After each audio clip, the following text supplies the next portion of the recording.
Hello, welcome to a Blockbuster year 1985. I'm Brandon Mindel. With me always is Jay Ryan. Tonight we are on the road to Dushanbe. We are talking about Spies Like Us. John Landis, Chevy Chase, Dan Aykroyd. Doctor, doctor, doctor. Let's pop in the tape.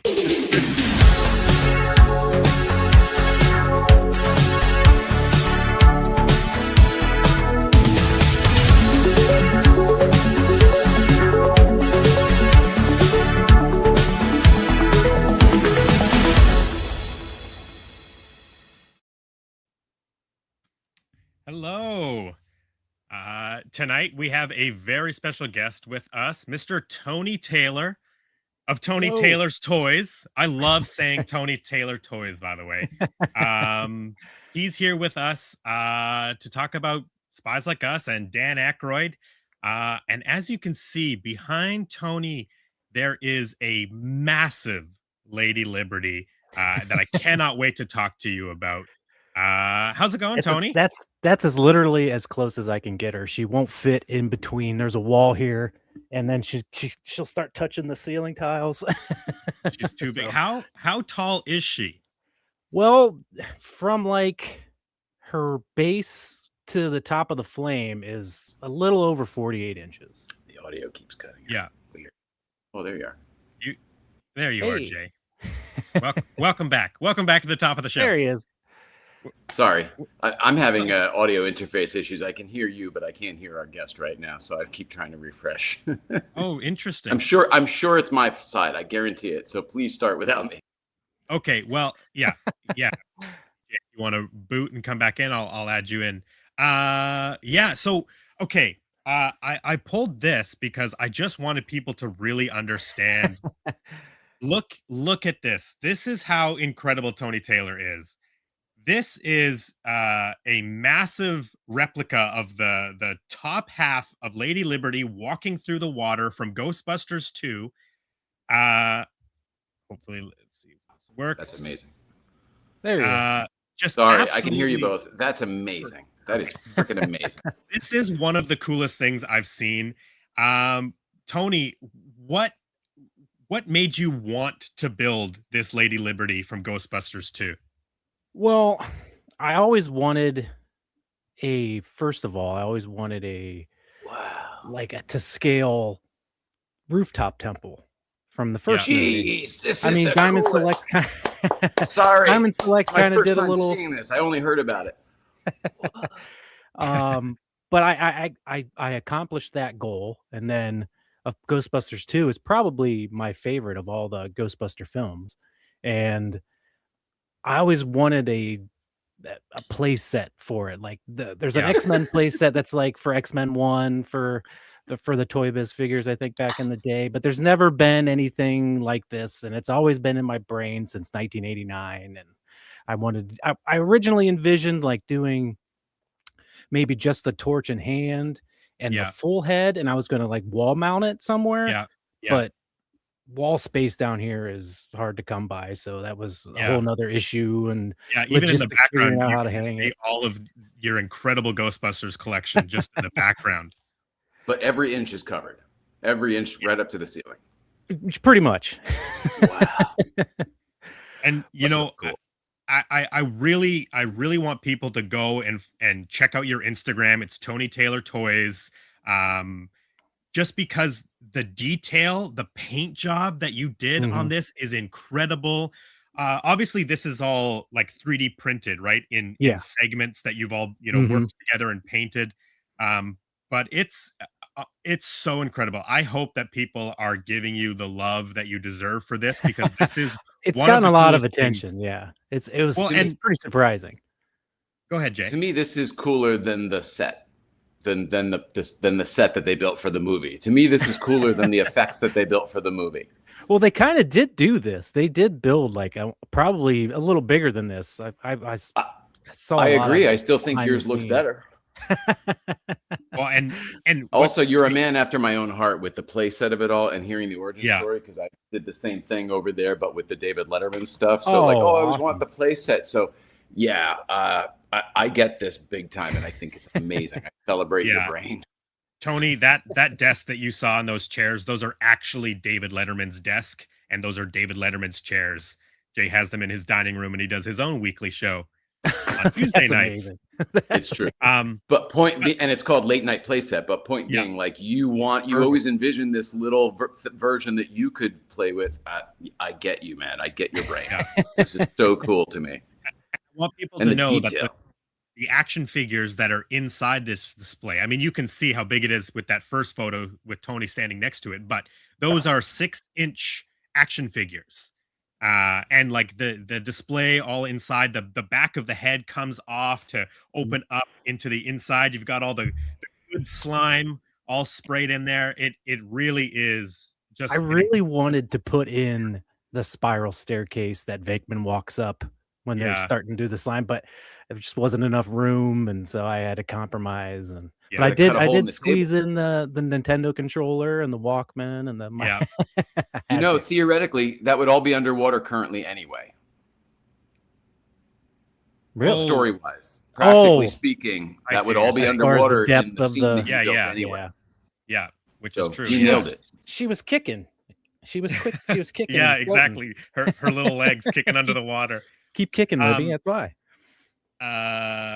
Yeah, so these are all on Tony's Instagram, Tony Taylor Toys. It's incredible.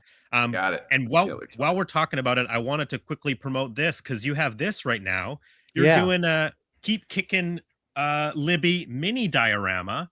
So you're making and selling these on your website right now, which is in the description below. I got one because I love your stuff, Tony. And I just think this is such a cool little desktop piece. Yeah. Totally. Here, let me make you big. What a Tony. great conversation piece too. Like, because if you get it, you get it. You know what I mean?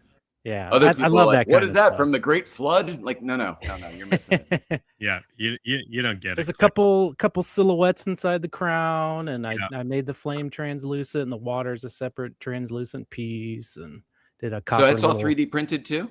Yep. Yes, sir. Wow. Yep. Yeah. So could someone could probably then, I'm guessing, light it up if they wanted? Yeah.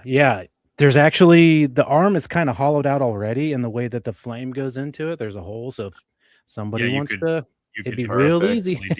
I smell a collab coming. Well, I have. But actually, funny thing with this though, accidentally made this thing like, it's almost like a scale model because I have a 6-inch version of myself.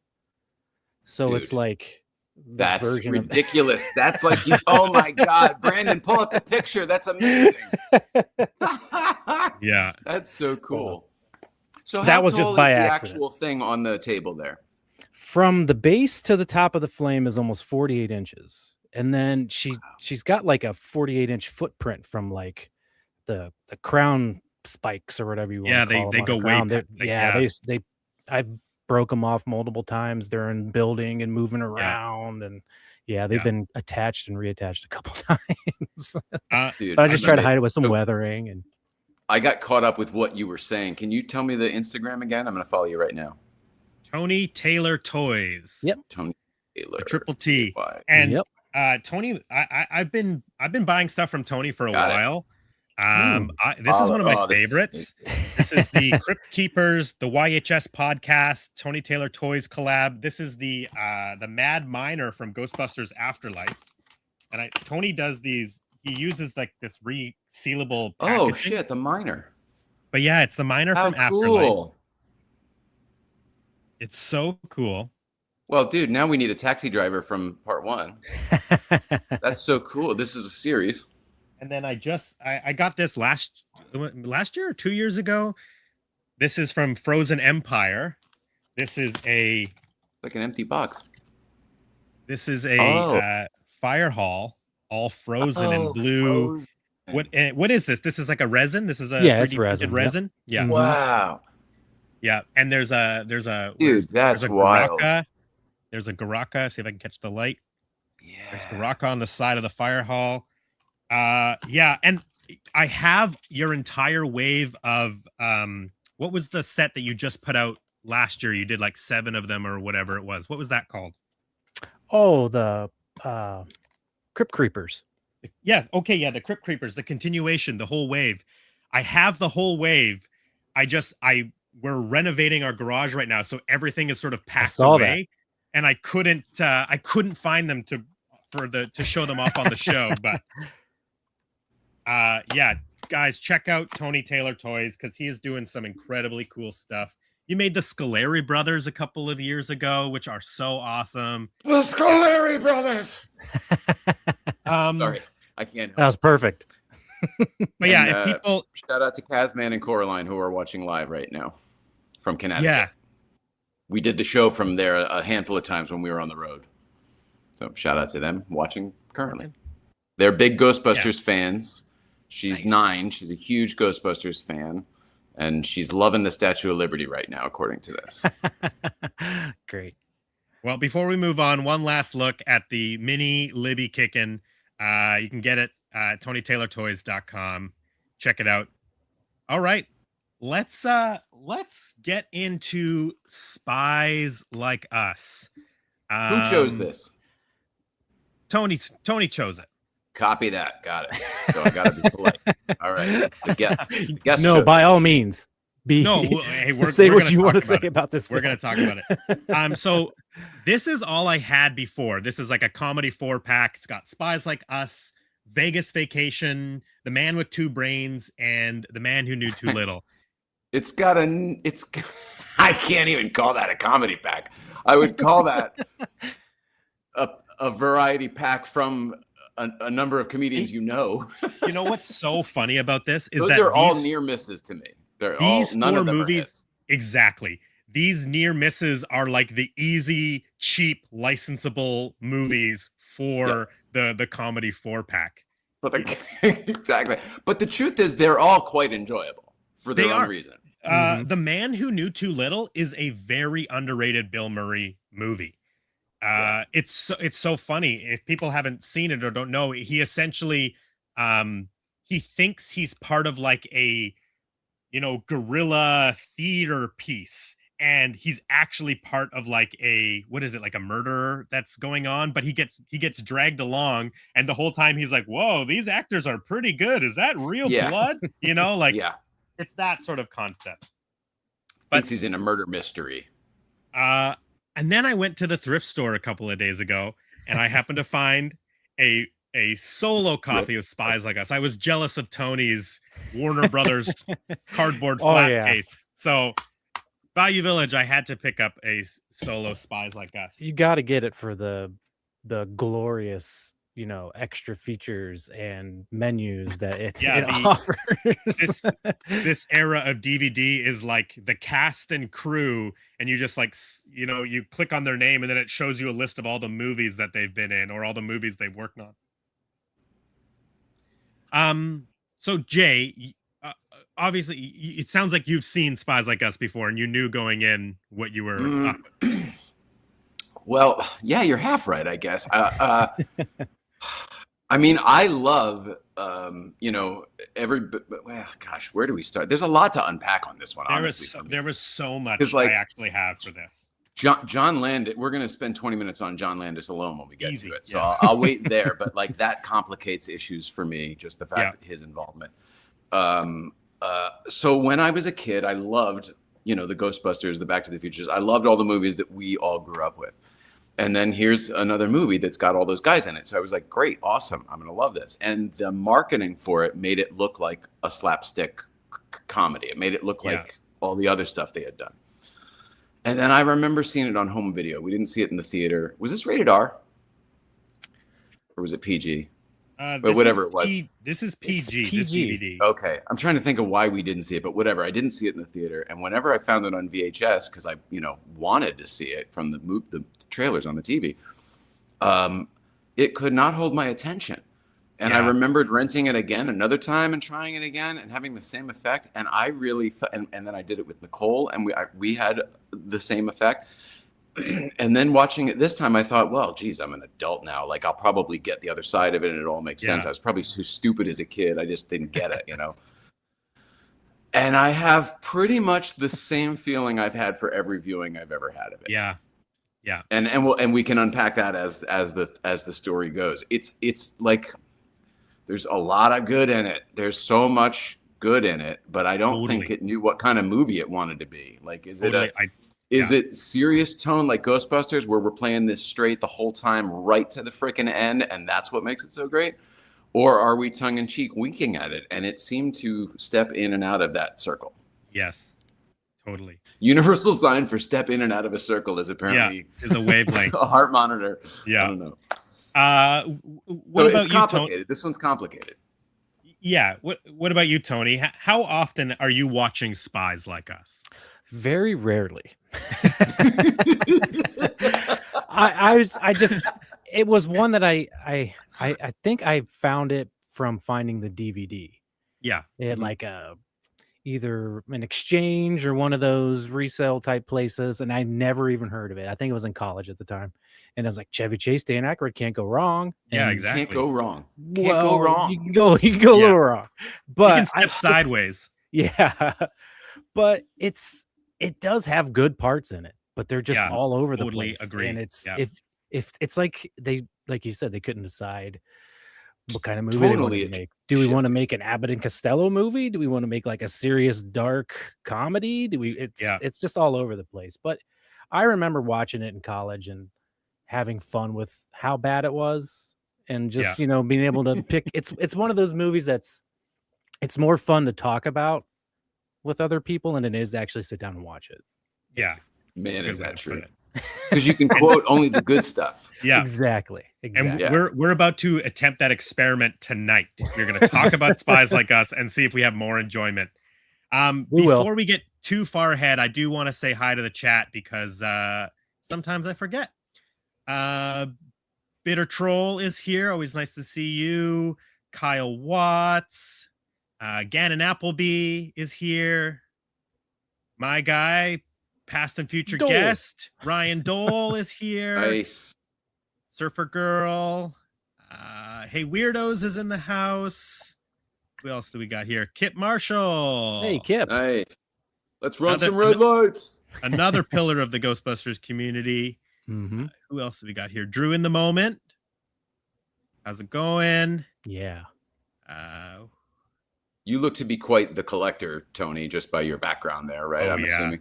Yeah. So you probably do you already know Kip Marshall? Do you know him? Let's run some red lights. Yep. Oh, okay. Yep. We're good buddies. We're actually born on the exact same day, same year. What do you know? Wow, Fantastic twinsies. CMJ. That's cool. Who do we got here? Kazman15. Thanks for joining us. Hi, Past Coraline. Future guest. Orgunian Dave is here. Hi, Dave. I know. I got to call you. Steve 3D is here. Up. Hey, buddy. Thank you for the invite, by the way. Steve 3's 3D. Threve. We call him Threve. It's easy. Threve. Thank you, Threve. That was a lovely invite. He invited me to a director's screening or something. He went to a screening of Society, which is a Brian Usna film. And we talked about Brian Usna on our Reanimator episode because he's the producer of Reanimator, but then he directed Reanimator 2. And so Steve went and saw one of the most fucked up movies in a large group of people. So I had seen Spies Like Us a couple of times, but it never is like my go-to movie.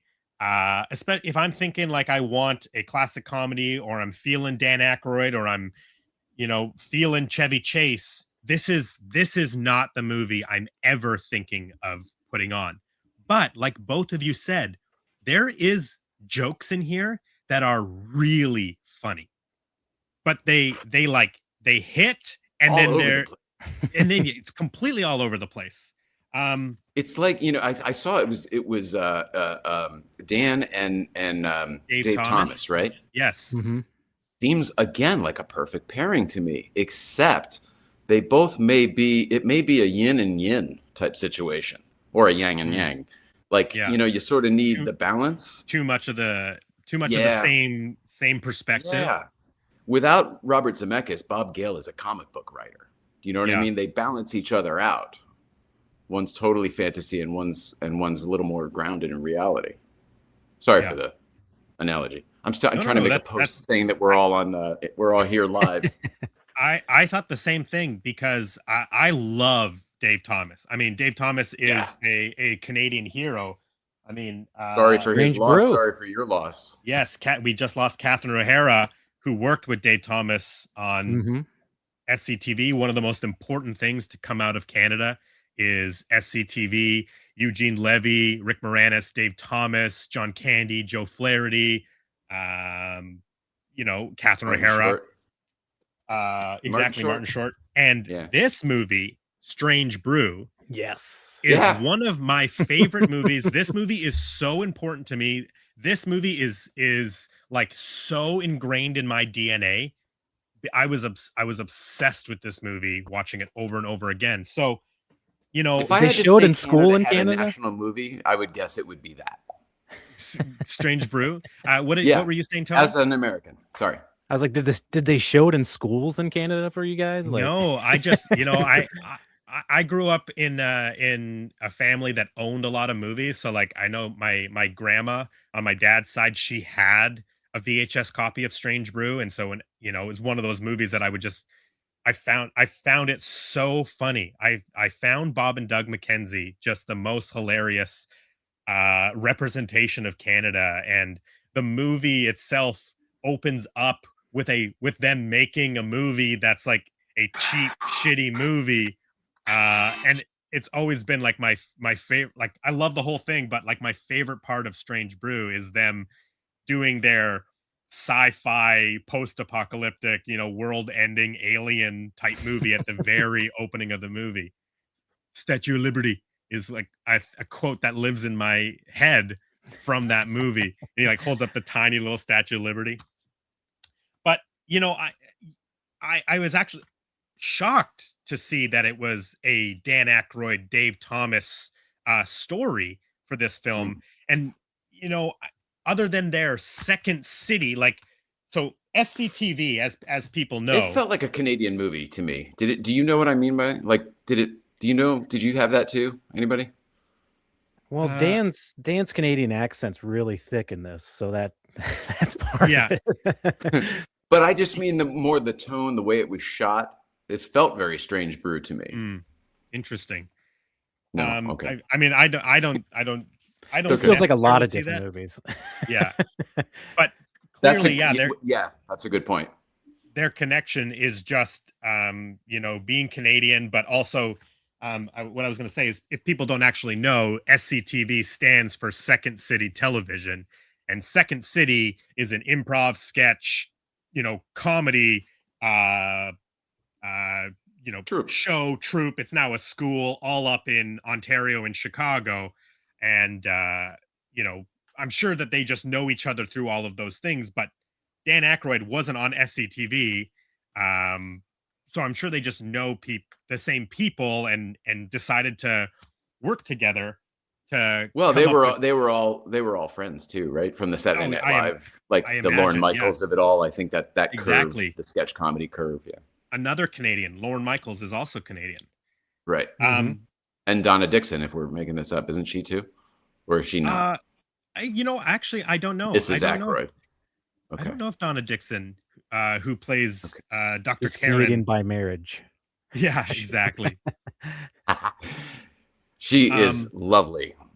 That was my favorite part of watching this. She was just a delight every single time she was on screen. Yeah, she's great in this.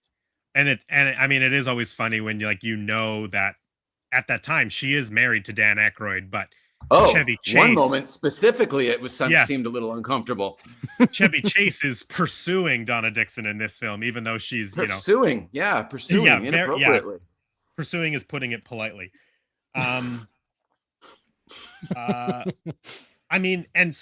We should talk about Dan Aykroyd because it's the big.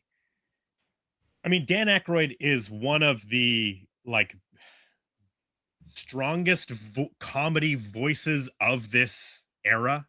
He gave us arguably one of the greatest films of the 80s. This is solely Dan Aykroyd's idea. This is connected. Ghostbusters is connected to his family, his upbringing, and uh, I would you know, say and it's, though, Harold Ramis gets a lot of credit too. Otherwise, Yeah. you get this movie that we just watched tonight. you know, that is a really good point. I didn't even Harold think about. Ramis, the script that Dan wrote and what Was Harold insane. worked it into, And it's two different universes. well, there's your yin and yang, right? Like the Dan Aykroyd, 100%, Harold Ramis of it all is the yin and yang, whereas what we 100%. get with Dave Thomas and Dan Aykroyd is Yes. the yin and yin. And I'm assuming that Rick Moranis must be the more grounded one for him and Dave, perhaps, when they write together. Yeah, Or when maybe. they used to. Yeah. Yeah. But I love math.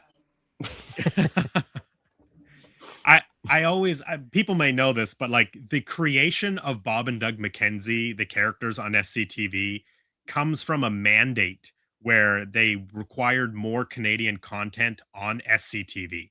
It came through I can't whoever was producing SCTV at that time and putting it on, they wanted more Canadian content to basically show that this was a Canadian show.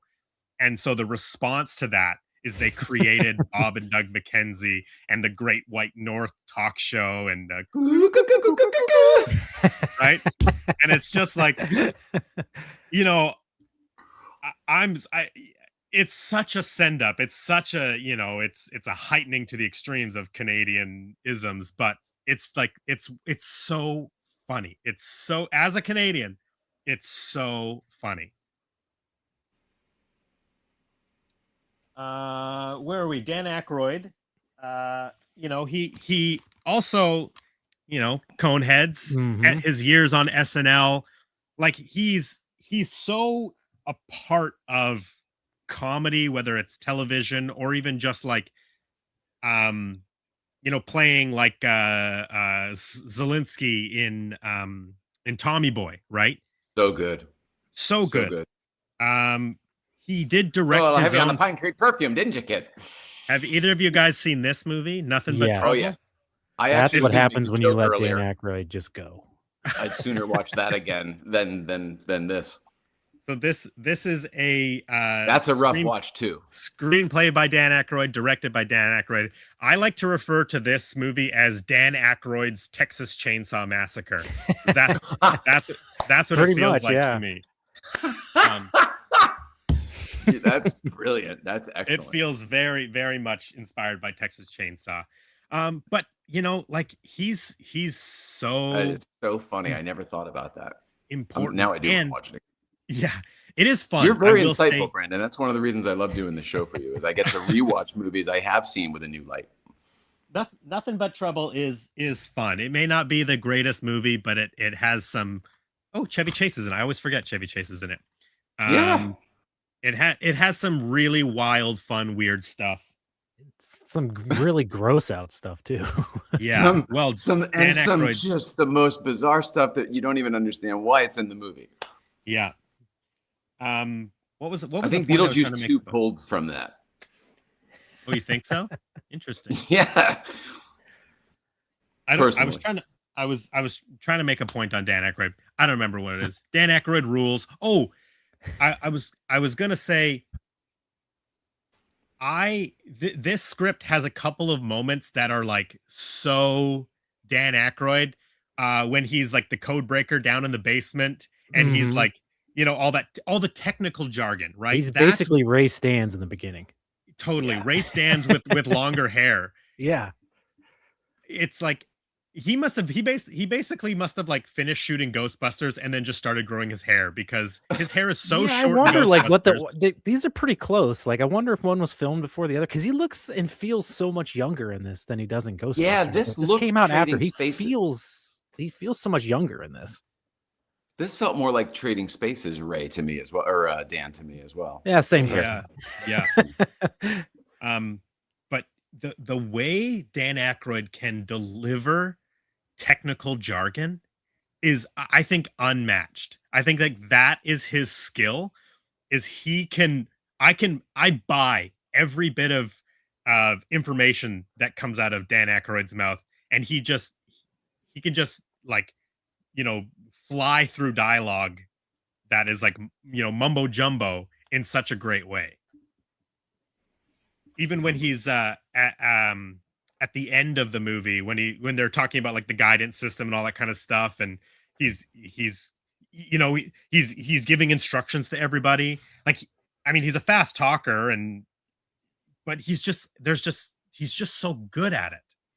I think he has the general knowledge in the area of these things, the things he speaks, right? Because like he chooses the cars and the technical stuff, Yes. and he has his friends build the props out of things he sees in his head, and you know what I mean? Like he is so involved in that process. I think he's probably just that guy. He's constantly listening to things and reading things, and I think it's probably just him. I bet he rewrites all that shit. Or in some cases, this for sure. Yeah, he is the writer. Yeah. to make it work in his mouth, right? Yeah. Because you're right, it just comes out so naturally as though he's not acting. Yeah. Any more thoughts on Dan Aykroyd as a man, as an actor, as a Canadian? I've had a number of dealings with him in my life, and he's been nothing but delightful. I love him. I love him. Absolutely love him. And this is where we say a Blockbuster year. Equally awesome. A Blockbuster year is sponsored by Crystal Head Vodka. Go out and pick up your Crystal Head. That's right. Thanks, Dan. The screen. So the story, as we were saying, is Dan Aykroyd and Dave Thomas. They came up with the idea of Spies Like Us. And one of the things I actually learned is this was a script that was originally intended for Dan Aykroyd and John Belushi.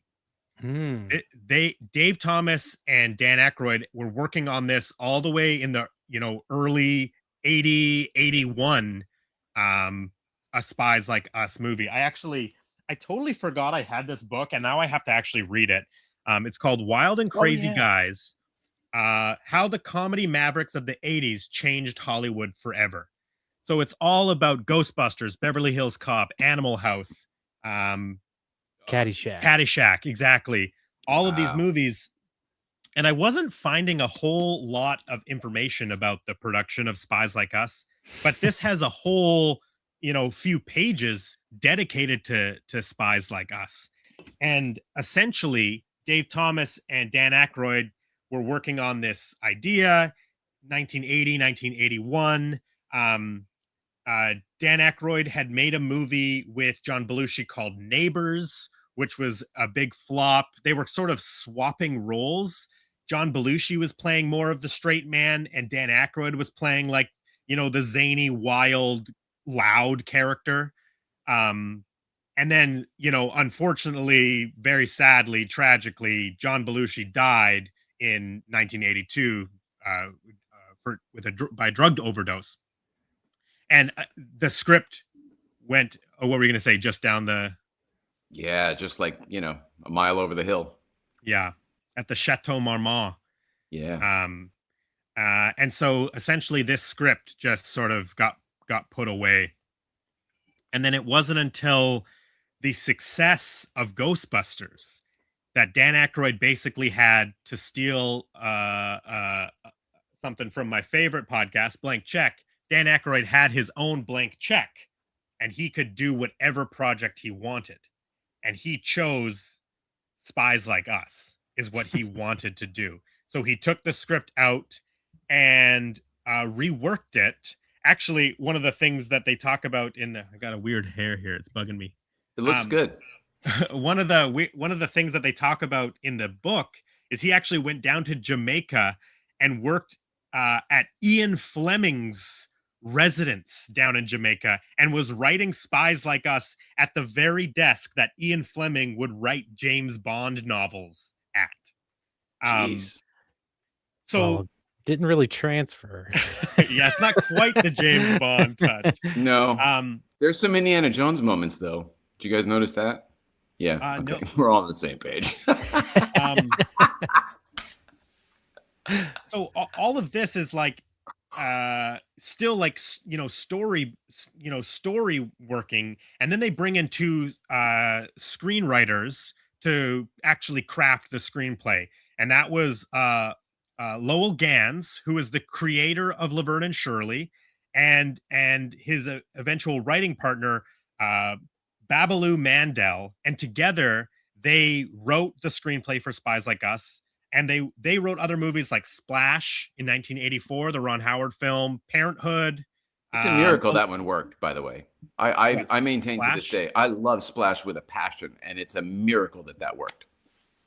It Yeah, shouldn't. A modern day mermaid movie in New York City? Give me a break. yeah. Try that now. It sounds like something from the studio. Like, we're gonna make a movie about Kool-Aid. Yeah, but it's got to be casting. I know, like a big, Yeah, and a Ron big part Howard. of it. Yeah. Yeah, Tom Hanks, John Candy, all great people. But I mean, whoever wrote that Daryl Hannah. script, right? Like, and then he can breathe as long as he's with her underwater. Like, yeah, that checks. Yeah, it works. They also wrote A League of Their Own. Oh man, that's good.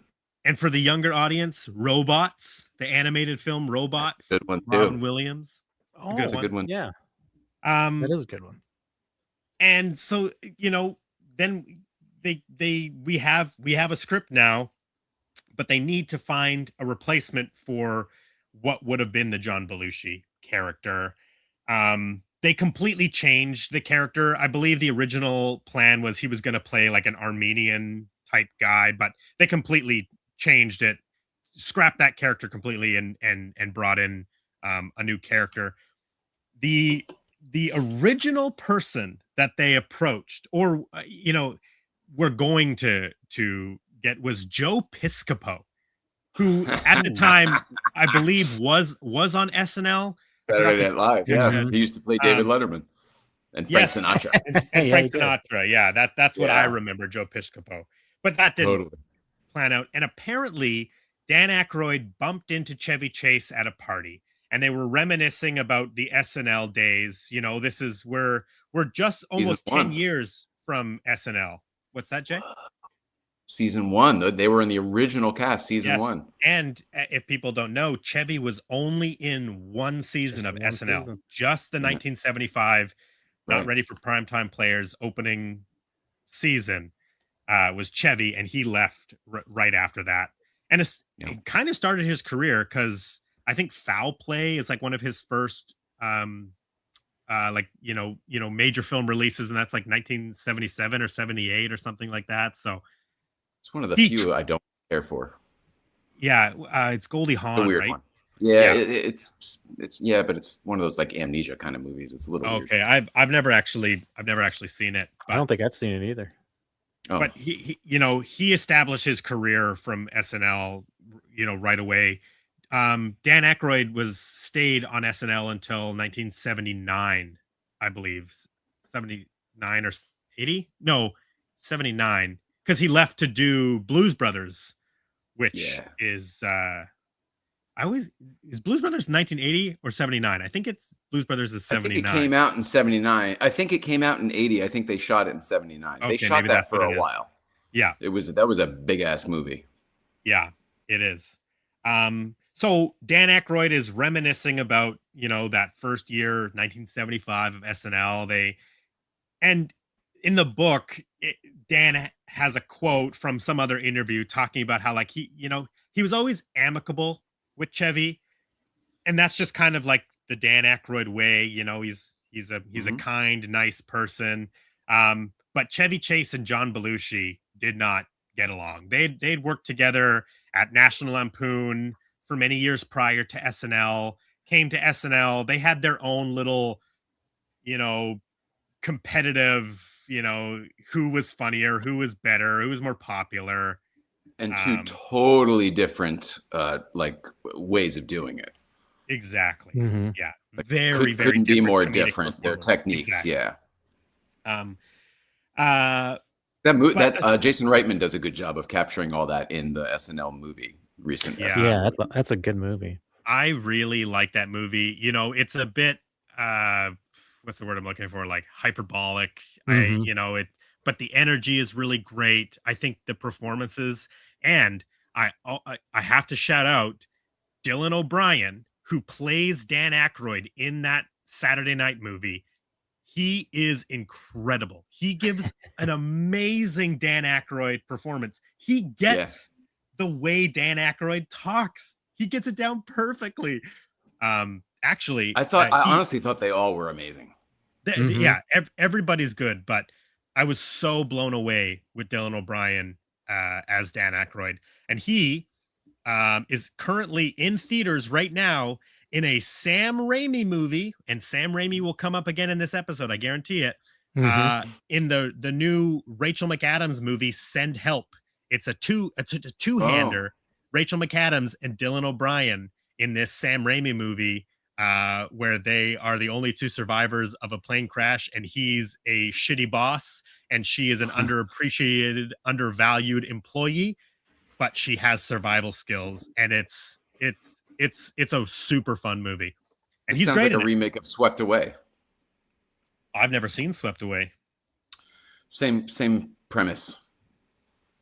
It's a rich woman it came out in, I would say, the 70s, Swept Away, and then they remade it in like the 90s with Madonna. Oh, really?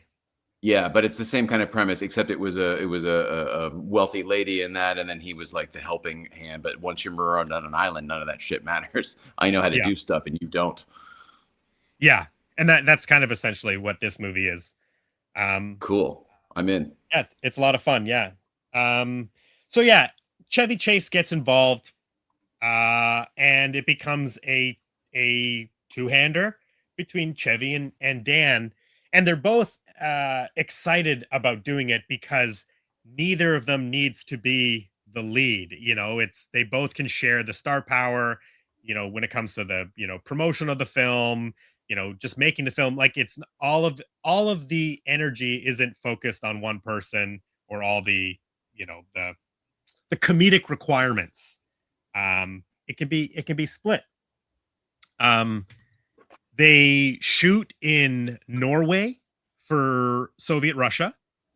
They shoot in Morocco for Afghanistan, and then in Los Angeles and Washington for everywhere else.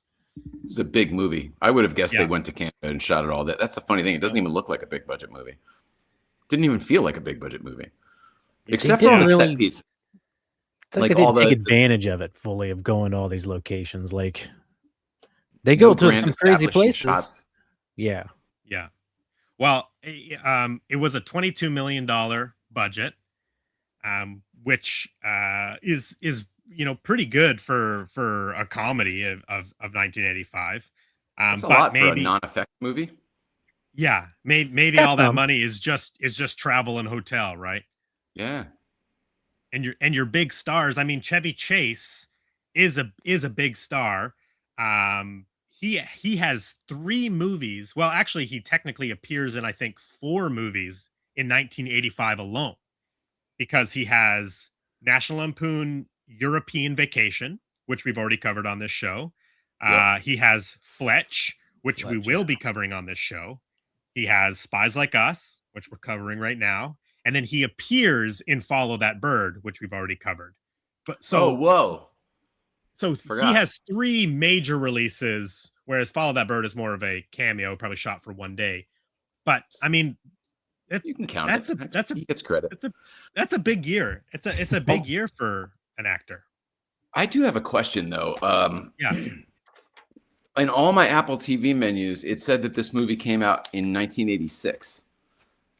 Spies Like Us. But then when I actually pressed play, it did indeed say 1985. Was there maybe like some kind of dual release, or is it, because that's just ones and zeros. Somebody could have made a mistake. I think it might just be a mistake. I mean, this DVD says 1985. Awesome. Okay.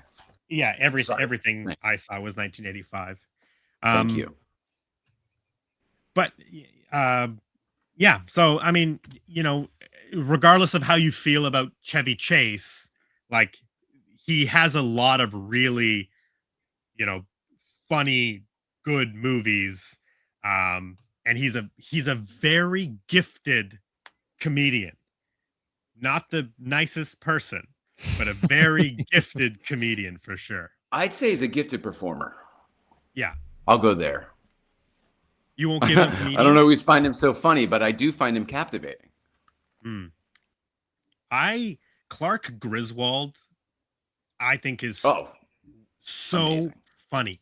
The things Yeah. that Chevy does, just the little things, and even in this movie, like the little things that he does. The little I mean, physical comedy things where he knocks things over and stumbles. That's yes, nobody does it better than Chevy. Yeah. yes, Yeah. and just Totally like agree.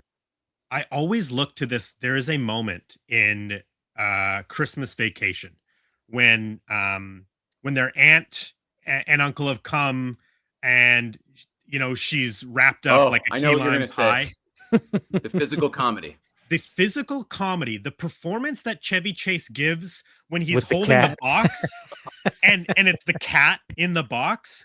I always thought that it was something in the box, like, giving it weight or, rolling around, you could do like a remote control little thing inside there to give the no, it's a completely empty box. I believe they talk about it on the commentary or something, but somewhere it was confirmed that it is a completely empty box, and Chevy Chase is doing these, the sporadic movements while he's having the conversation with Beverly D'Angelo and doing the scene, and the cat's jumping around. It's so simple, but he's so good at it, right? Like there's people that just have such control over their body that they can do Mm. that physical comedy, so well. And just own it. They just own it, like Yeah. Rowan Atkinson as Mr. Bean. Like he just has so much control over his body that there's comedy throughout the whole thing. And then on top of that, Chevy Chase, he can deliver jokes, right? Yeah. I think He's he does that. Like what you're describing is he's clearly. Maybe I have to agree with you and switch back to comedian now because he is like that all the time too. Because I yes. think I told you that I've got some personal experiences with him too, and like shooting pool, no cameras around. He did like a gimmick with pulling the pool cue out, like the whole rack, tumbling it around, Yeah. as if a Chevy Chase thing. Yes. And he was doing it exactly. just for one person, me. Yeah. And so maybe I have to switch it back. Maybe I agree with you. Yeah. I think I do. Thanks. I mean, you're welcome. If I can change one heart on Chevy Chase, that's a victory for me. That's all it takes. That's it. The world's a better place. I tried to watch that new Chevy Chase documentary that's out Yeah, that keep looking everyone's talking for it. about. I can't get it in Canada. It appears to be like a CNN produced documentary, but there's no It way is. for me to watch it in Canada. So wasn't able to watch HBO that. Max in the States is what they say on my Apple TV, but I didn't have that, so I was gonna find it online somewhere. What's it called? I think what is that? I'm Chevy Chase and you're not. And you're not. That's right. It's that Yeah. famous Weekend Update quote. Mm-hmm. Yes, I've heard a lot of people say a lot of things about it, but Chevy himself was helping promote it. So how bad could it be? Well, and the thing is it's like, from what I've heard, is that there is lots of people being like, yes, Chevy Chase is an asshole. Like he is mean to The people. rumors are true. He says racist things. Like he has done bad stuff in terms of like, I don't want to label like nothing. He hasn't done anything illegal. He's just an asshole, right? Have like you seen the little clip of like the very beginning of it where he's talking to the No. interviewer? They no, ask, no. he pretty much just says that you're here to try to figure out who I am, but you won't be able to do it because you're not smart enough. Yeah. Like He's like, you're not going to put that in, but maybe you will. I don't know, but you're not going to figure me out. he's just just really- Go back to Jason Reitman. He did a good job of capturing some of that shit in the movie too. Yes. Oh yeah. I mean, I don't know that actor's name, but he does a great job. And Mhm. that their version of Chevy in Saturday Night is pretty great. So yeah, I mean, that's the thing, and unfortunately, that will be his legacy. In one hand, you're like one of the funniest actors to ever grace the screen, but on the other hand, can we like, change it? what's Can that? we change it to one of the funniest assholes? Yeah. That's the very best- accurate. the best Period. asshole comedian. Yeah. The funniest asshole. Actually, if we made a new, that's going to be a long list now. All right, so skip Yeah. that. All right. Yeah. But, like there's some really good Chevy Chase jokes in this. One of my favorites, and he probably it's written for him, but he delivers it well, is when he's in the cabin after he's been caught. And what do they say? Oh. Like, we're for every minute you don't speak, we're going to cut off a finger. Mine or yours? Right? Like, it's just like he's confident, he's smug. Dry as That's what fuck. Chevy Chase plays. Mm. Yes. And part of the reason why I like Clark Griswold so much as opposed to other Chevy Chase characters is that, like, Clark Griswold actually, like, he like wears his heart on his sleeve. He's actually such a loving, supportive father in amongst all his, like, attempt at infidelity and Oh you yeah. know Yeah, eyeing up good point. the woman at the counter in Christmas Vacation, like all of that, Yeah. other stuff that is like, hey, all right, you got Beverly D'Angelo at home, like, you're doing okay, Clark. Um, That's Part of the funny. reason why I Never love thought of Chevy as Clark so much is that that character has like a kindness and a love built into it, that when he kind of does a little bit of like the smug part of Chevy's comedy, it doesn't like affect me in a negative way or anything. But a lot it's of not his as other biting. characters, yes, a lot of his Yeah. characters, he Good doesn't point. have that as part of it built in, that it just comes across as like it's funny, but he's That's how smug. I felt that about this one. I felt that about this one. I go, at this point we should care about these guys, and I don't.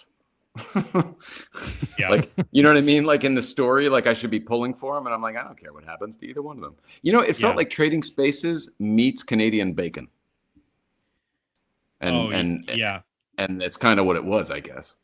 Yeah. Canadian Bacon, an incredibly relevant film for the time. If people haven't seen Sorry, I brought it up. John Candy's Canadian Bacon, which is directed by Michael Moore, the famous documentary Documentarian. filmmaker. Really? I did not know Yes, that. he directed a comedy, a comedy that he was the right kind of person to direct it, because it deals with a lot of politics and the American Canadian relationship. A lot of statements in that movie. Yes. So if people haven't seen Canadian Bacon, it is a good watch, and it will feel unbelievably relevant. Yeah, I think that movie probably got better with age because of how things have been going. Yeah. Actually, maybe I'm going to add that to my list too. I'm going to put got my homework. I rewatched it last year when I was watching a bunch of John Candy movies, because I hadn't seen it in absolutely forever. Same here. And I enjoyed it. I did enjoy it. I just love the premise. I love everything about it. I love everything about it. I love them getting drunk. I love losing honey. I just love everything about it. Except that it, I remember it not being so good, or maybe it just wasn't well received. It's got a weird vibe to it, but it is like it's worth your time. Yeah, John Candy, man. Tony, you got any thoughts on Chevy Chase? Before we move on? He should be like, I don't know how to describe him.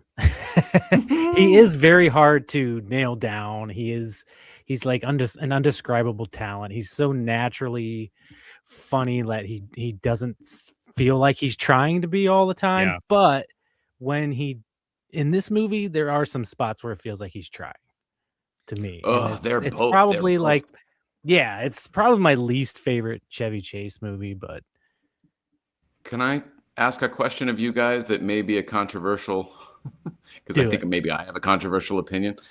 What do we all think of John Landis? It may be time to bring that up, because there's a few things here that I think come down to direction, not writing, not performance. That in itself is a big conversation. Okay. John Landis has made, again, one of my favorite movies. It is a movie I absolutely love, and and I'm obsessed with.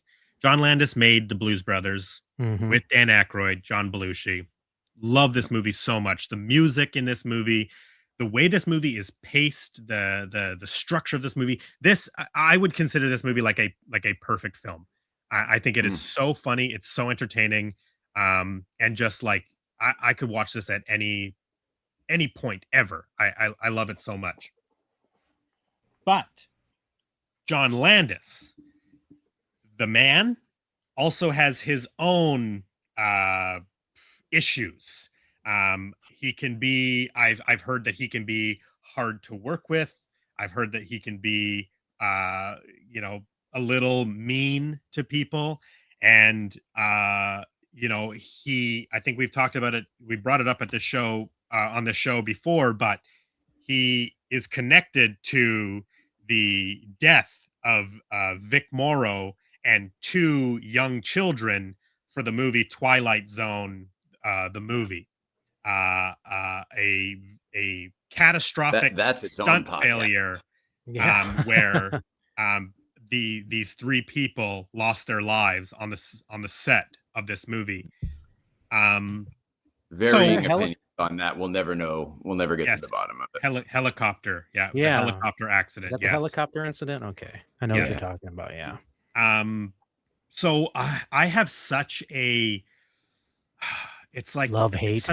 It's a weird relationship with John Landis, because he has made movies like The Blues Brothers and American Werewolf in London, another film I love so much. I've never seen that one.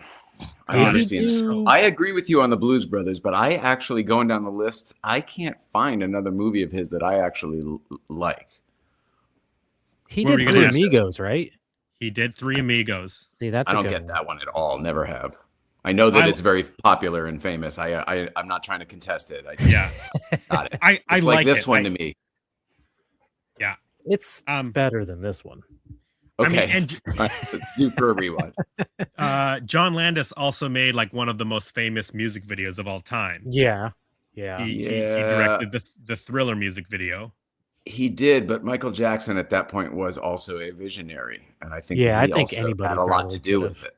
Well, Michael Jackson handpicked John Landis because of American Werewolf in London. That's why John Landis got I heard that Thriller. Too. Yeah. Yes. I guess I got to see that source material. It's awesome. It has some of the best special effects. It has one of the most famous werewolf transformations in film history, because it's all practical with like expanding jaws and fingernails. It has like a really sort of fun energy to it. The two main guys are like, they have like a really great, punchy friend energy. It's a good movie. Okay. Yeah. I never got into it as a kid. It missed me. And then Nicole was not into werewolves and vampires. Yeah. So that was not a genre we were going to pick up. But okay, so what about you and John Landis, Jay? Well, I think you just nailed it. You just nailed it. Except that I'm having a hard time with 2 people that are like, Rob Reiner was like this for me. Everyone celebrates him so much as a director. I celebrate him as a performer and as a person. And I just, when we went down the list of the movies, I was like, nope. Even though they're popular choices. Same thing with this, other than the Blues Brothers. Yeah. Which again is like it's more of a show. The movie itself is more of a show. I can't find another one. I mean, I might feel differently about all of this. Yeah, I never got that one either. Never got it. Love Eddie Murphy with a passion. Yeah. Good. And everyone else connected with it, but I never got it. The character was too big for me. Maybe that's it. John Landis likes these big characters or something. Because these guys in this movie tonight, neither one of them were playing to their strengths, in my opinion. Dan Aykroyd with the writing, I guess, and his verbal stuff, but their comedic stuff and their physical stuff, it felt like just the low-hanging fruit of comedy. in the centrifuge and coming out. Yeah. I remember that from the trailer, Literally and as just a kid, making I thought it was faces. hilarious. But as an adult with this serious story and everything, I'm like, who is this movie for? In defense of that, I do like the cut to them walking down the hallway with the frozen faces. You want to get a coffee? So I would say cut it before the line. Comedically, I would say, at least these days, I would say cut. It does okay, linger, have your like they were visual, but then cut it expecting- before the line. I think they were expecting a big audience laugh. They're and they were, waiting like, for the holding laugh. out for it. Yeah. You can kind of feel like this movie almost needs a laugh track. Like there's Yeah. pauses for the laugh. Might, They're not might- there. might help it. Yeah. You brought up Coming to America. Did you guys see Beverly Hills? I mean, Beverly Hills Cop. You guys both know. I'm assuming the first one. Yep. Oh no, Brandon. You did watch it recently. Yeah. I haven't seen his Beverly Hills Cop. Well, John Landis so- directed Beverly Hills Cop 3, and that I watched Beverly Hills Cop 2 the other night. I was trying to Part get to 3 is a part departure film. It is tonally Okay. such a different. It feels like an MOW, like a a cable movie of the week. Yeah. It's very strange. And then I watch this and I go, oh, John Landis doesn't get comedy at all. Because Well, the and Blues here's the Brothers thing. is very funny, but like Ghostbusters, they're playing it straight the whole time. Yeah. Yeah. And Blues Brothers is very much like a flash in the pan, like it's so many other things had to come together, and John Landis is just one part of that Totally. movie, because that is the success of Dan Aykroyd and John Belushi as those characters, John Yes. Candy, Carrie Fisher, all of those musicians. There's so The music. there's The music is music, the right? number one character for me in the movie. Yeah. yes. Bam, bam. I mean, I'm in. I'll watch it. The Yeah. whole 3-hour thing. I'll watch the whole thing. Yeah. But you made a good point, because when I think about like John Landis and his film career, I'm really only obsessed with Blues Brothers and American Werewolf in London. Animal House is a film I rarely visit. Trading Places is not a film that I even though it's a Christmas movie, kind of, I just never get around to rewatching it. I like Three Amigos, but that's my love for Steve Martin and Martin Short. Coming to America is good, but it never really grabbed me. So maybe I need to reevaluate. Not that I've like been, said I'm loving John Landis, but maybe to me, making the Blues Brothers doesn't keep him in such high regard, because the other movies are good. They're serviceable movies that have dedicated fans and have people that love those films. But in terms of like filmmaking, classic comedies, if you want to like start putting like those kind of labels on it, yeah, maybe John Landis isn't as great as we think he is, or have thought that he was. And maybe if he was a little nicer, we wouldn't feel that way. Yes. Yeah. Well, did he do Blues Brothers 2000? Yes. Yes. Didn't he? And that is a rough, Yes. rough. That very is a bad movie. Yes, it That is a very bad movie.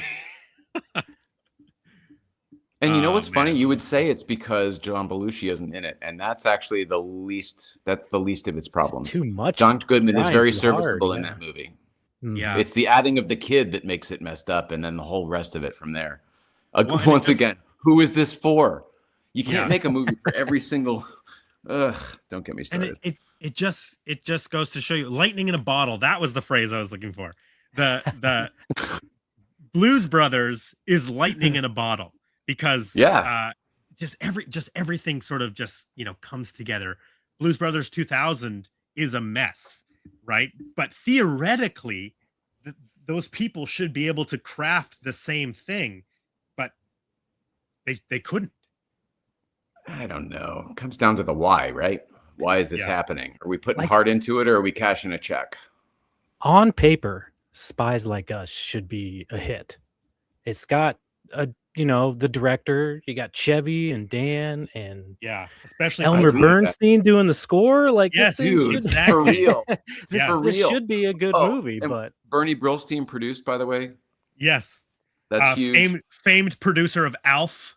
Okay. Oh, don't be big. Hang on. Now I'm going to come to Nicole's defense. Every time his name came up on a screen for Summer Rental, he did as well. Every time she'd go, "Oh, Bernie." She loved him so freaking much. They used to drink wine together in Lorne Michaels' office at SNL. I am not but she loved him. I'm not disrespecting Gordon Shumway by any means. Alf is a very important television show to me. Okay. I know the puppeteer who created and puppeteered Alf, Bob Fapiano, and his wife Lisa. Oh, that's so cool. I can't believe that you would bring that up. It's so funny. We used to play music together. That's awesome. That's hilarious. Shout out to Fapiano Puppets. Yeah. Dude, Alf rules. Can you eat the cat now, Wooly? Yeah. Wooly. Ha! Ah! I loved Alf. Of course. Throw some respect on that name. You're not even old enough to know what Alf is. What did you get it on Nick at Night? I own all of it. All 4 seasons of Alf. Yeah. Awesome. They do a couple funny Letterman bits with Alf. Yeah. All that. I have an Alf action figure that sits on my desk that I look at every single day. I love Alf. That's awesome. Yeah. It's a puppet show, dude. Like I know. It's exactly but that's another one. They played it straight. It was like, this is totally plausible. An alien who eats cats is living. It was like what was the one with Ray Walston and Bill Bixby? This is way before everyone's time. This is my dad's My Favorite Martian. It's just My Favorite Martian for the 80s. Okay, I've only seen the Christopher Lloyd remake, the Jeff Daniels. Oh yeah, that's right. I forgot about that. Yes. Yeah, I did too. Lloyd, yes. Yeah. But it's the exact same premise. Alien crash lands, lives in the apartment above the garage. Yeah, and we all have to pretend it's normal. It's a secret. Yeah. God, this show is so much fun because we are talking about Alf now on the Spies Like Us episode. That shows you how great the movie is. 2 different people have said that the tangents on this show are their favorite part, so it doesn't bother me as much anymore. I don't think I've ever even, outside of my friends, like when I was in college and discovered this film, I haven't even really met or talked to anybody else that's even seen or heard or remembers it. Like it never comes Spies up. Like Us? Yeah. Never comes up. It's not. I think part of that is one of the must-owns from our generation, and I don't know why. It is though. But it's probably because at that time this was okay. It's just this is the next Dan Aykroyd Chevy Chase film. Like we have to see it. It's what we have. Between 85 and 89. In the 80s, this is just one of the movies. But 40 years later, it is kind of like it's not their best work. It's we'll get into it. The comedy doesn't last. Like some of the best jokes, whether or not they're actually funny, but like the best formulated jokes, they're all within the first 40 minutes of the movie, right? Like everything from the test scene, which is like some of the wildest jokes and gags. Yeah, but can we talk about Frank Oz? He was a genius in that scene. The way he played it straight like Bert, it was amazing. Yes. Oh, because Frank Oz is also in Blues Brothers. He plays the guy at the prison who's giving back John Belushi's his stuff from his box. One prophylactic oil. I have a whole section here of cameos in this film. Frank Oz being the first on the list. So let's talk about that real quick. This film is absolutely chocked full of cameos. It's unbelievable. Let's see here. I pulled a bunch of screenshots. Where is it? Sorry, Frank. I forgot to pull a Frank Oz. Well, everybody knows who Frank Oz is. Of course. So Frank Oz plays he's like the test moderator in the test sequence. Yes, Frank Oz plays Fozzie Bear. He's Miss Piggy, Yoda, Bert, Grover, Bert. Of Mrs. course. Piggy. Did you say Miss Piggy? I said Miss Piggy. Oh, He sorry. also is a very talented director. One of my favorite films, Little Shop of Horrors, is a Frank Oz film. Yep. And that's just like one of many director, clearly friends with John Landis is what I gather. Blues Brothers, this one, yeah, seems like. Yes. So he and he shows up as an actor more often. So I just thought of something. You know, it could be through Dan Aykroyd because they both started Saturday Night Live together. Jim Henson, Frank Oz were at Saturday Night Live for the very first episode, and they were in that cycle for a while. So it could be through that, actually. Yeah. Sorry, just realized. No. But the Frank Oz cameo kind of, it makes sense in a way. Like he is an actor and a director, a performer, a comedian. I mean, he's freaking Fozzie Bear, one of the funniest comedians of all time. Okay. If you don't get Fozzie Bear's humor, you can get the hell out of here. The funniest bear comedian there ever was. I barely get any of Fozzie's jokes. I don't get it. Waka waka waka. Did you guys clock any other cameos throughout the film? I saw Bruce Davidson. I don't know if we would call that a cameo or not. Well, Bob Hope, but is that a cameo? Because he's credited at the end with an exclamation point. It says Bob Hope. That was ridiculous. I do count it as a cameo. And that is the definition of a showbiz cameo, where he winks at the cameras. I mind if I play through? Like, gee whiz. And they all break the fourth wall and look directly in the camera. Chevy and Dan do it, like right after he leaves the tent too. So yeah. And the reason Bob Hope was in there is because Spies Like Us was inspired by the Bing Crosby, Bob Hope Road to movies.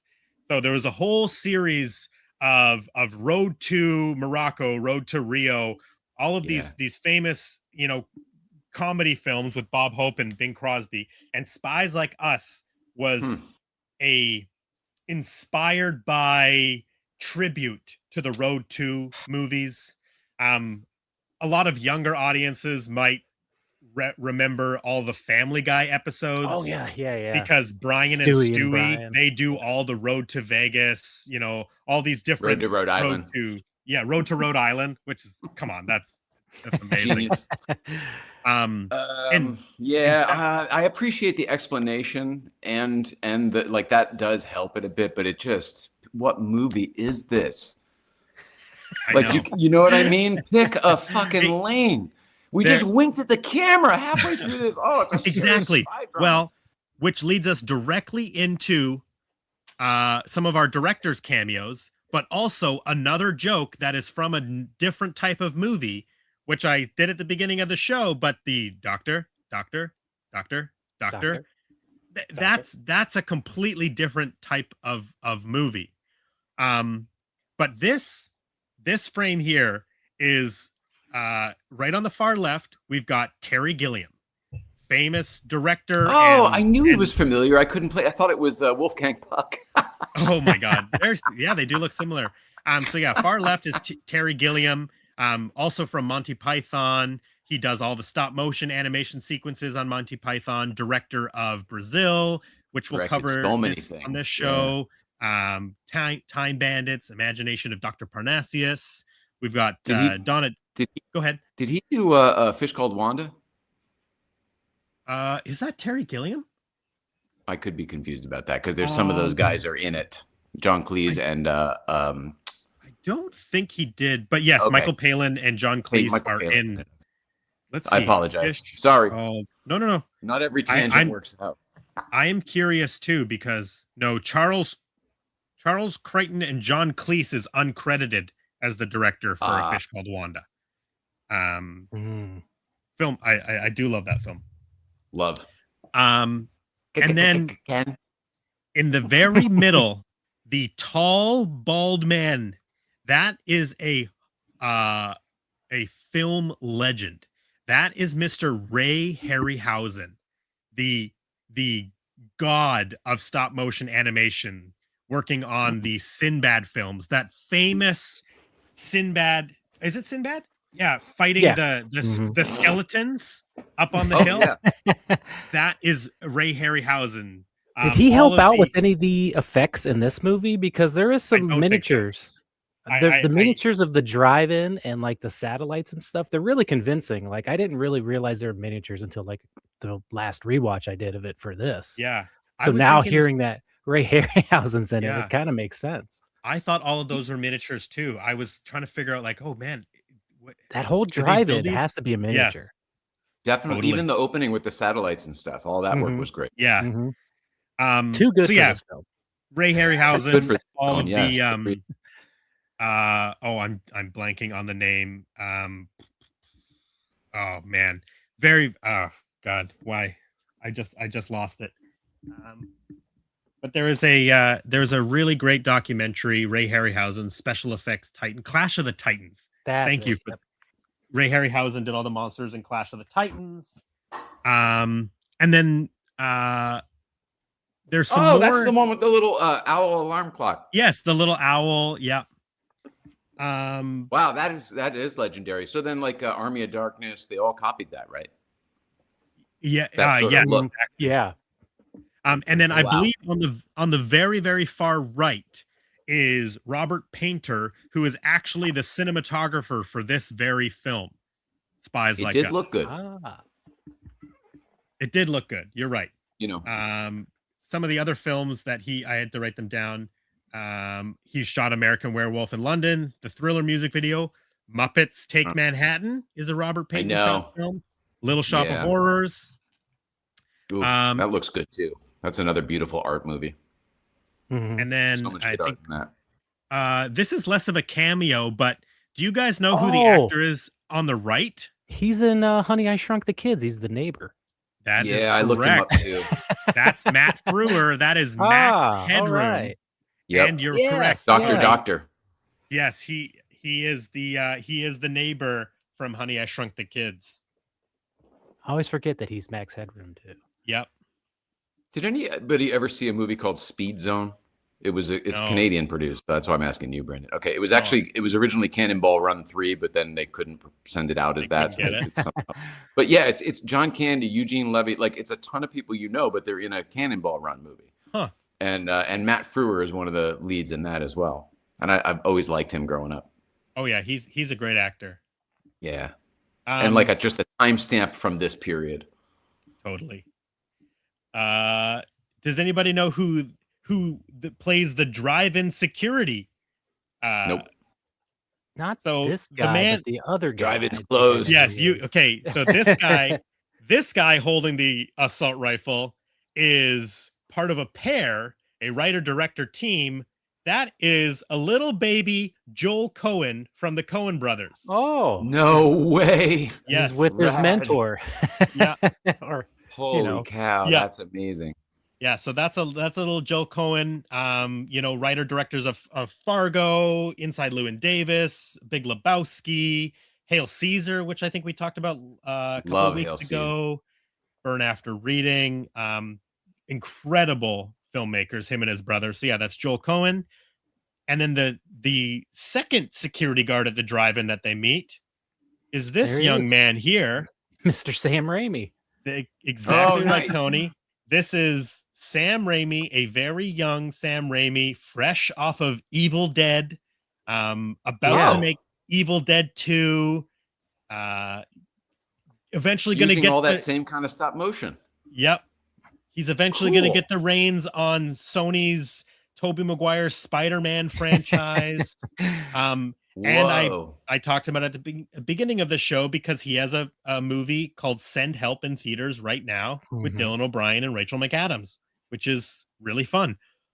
Yeah, I just like blown away by this like very young Sam Raimi holding this assault rifle. Like there's just something so funny to me about it. Acting all No tough. lines, no words, Yep. doesn't do nothing. It's funny to me how many other directors are in this. I mean, that really shows. So that to me says something interesting about John Landis too. I just don't know what it is. Yeah, I think people must like him when they're on maybe the same level as him. Yep. I mean, we didn't really talk about it, but like the Twilight Zone movie where Vic Morrow and those two young kids lost their lives was a Warner Brothers movie. And after that, 1983 is Twilight Zone. They offered him Spies Like Us at Warner Brothers.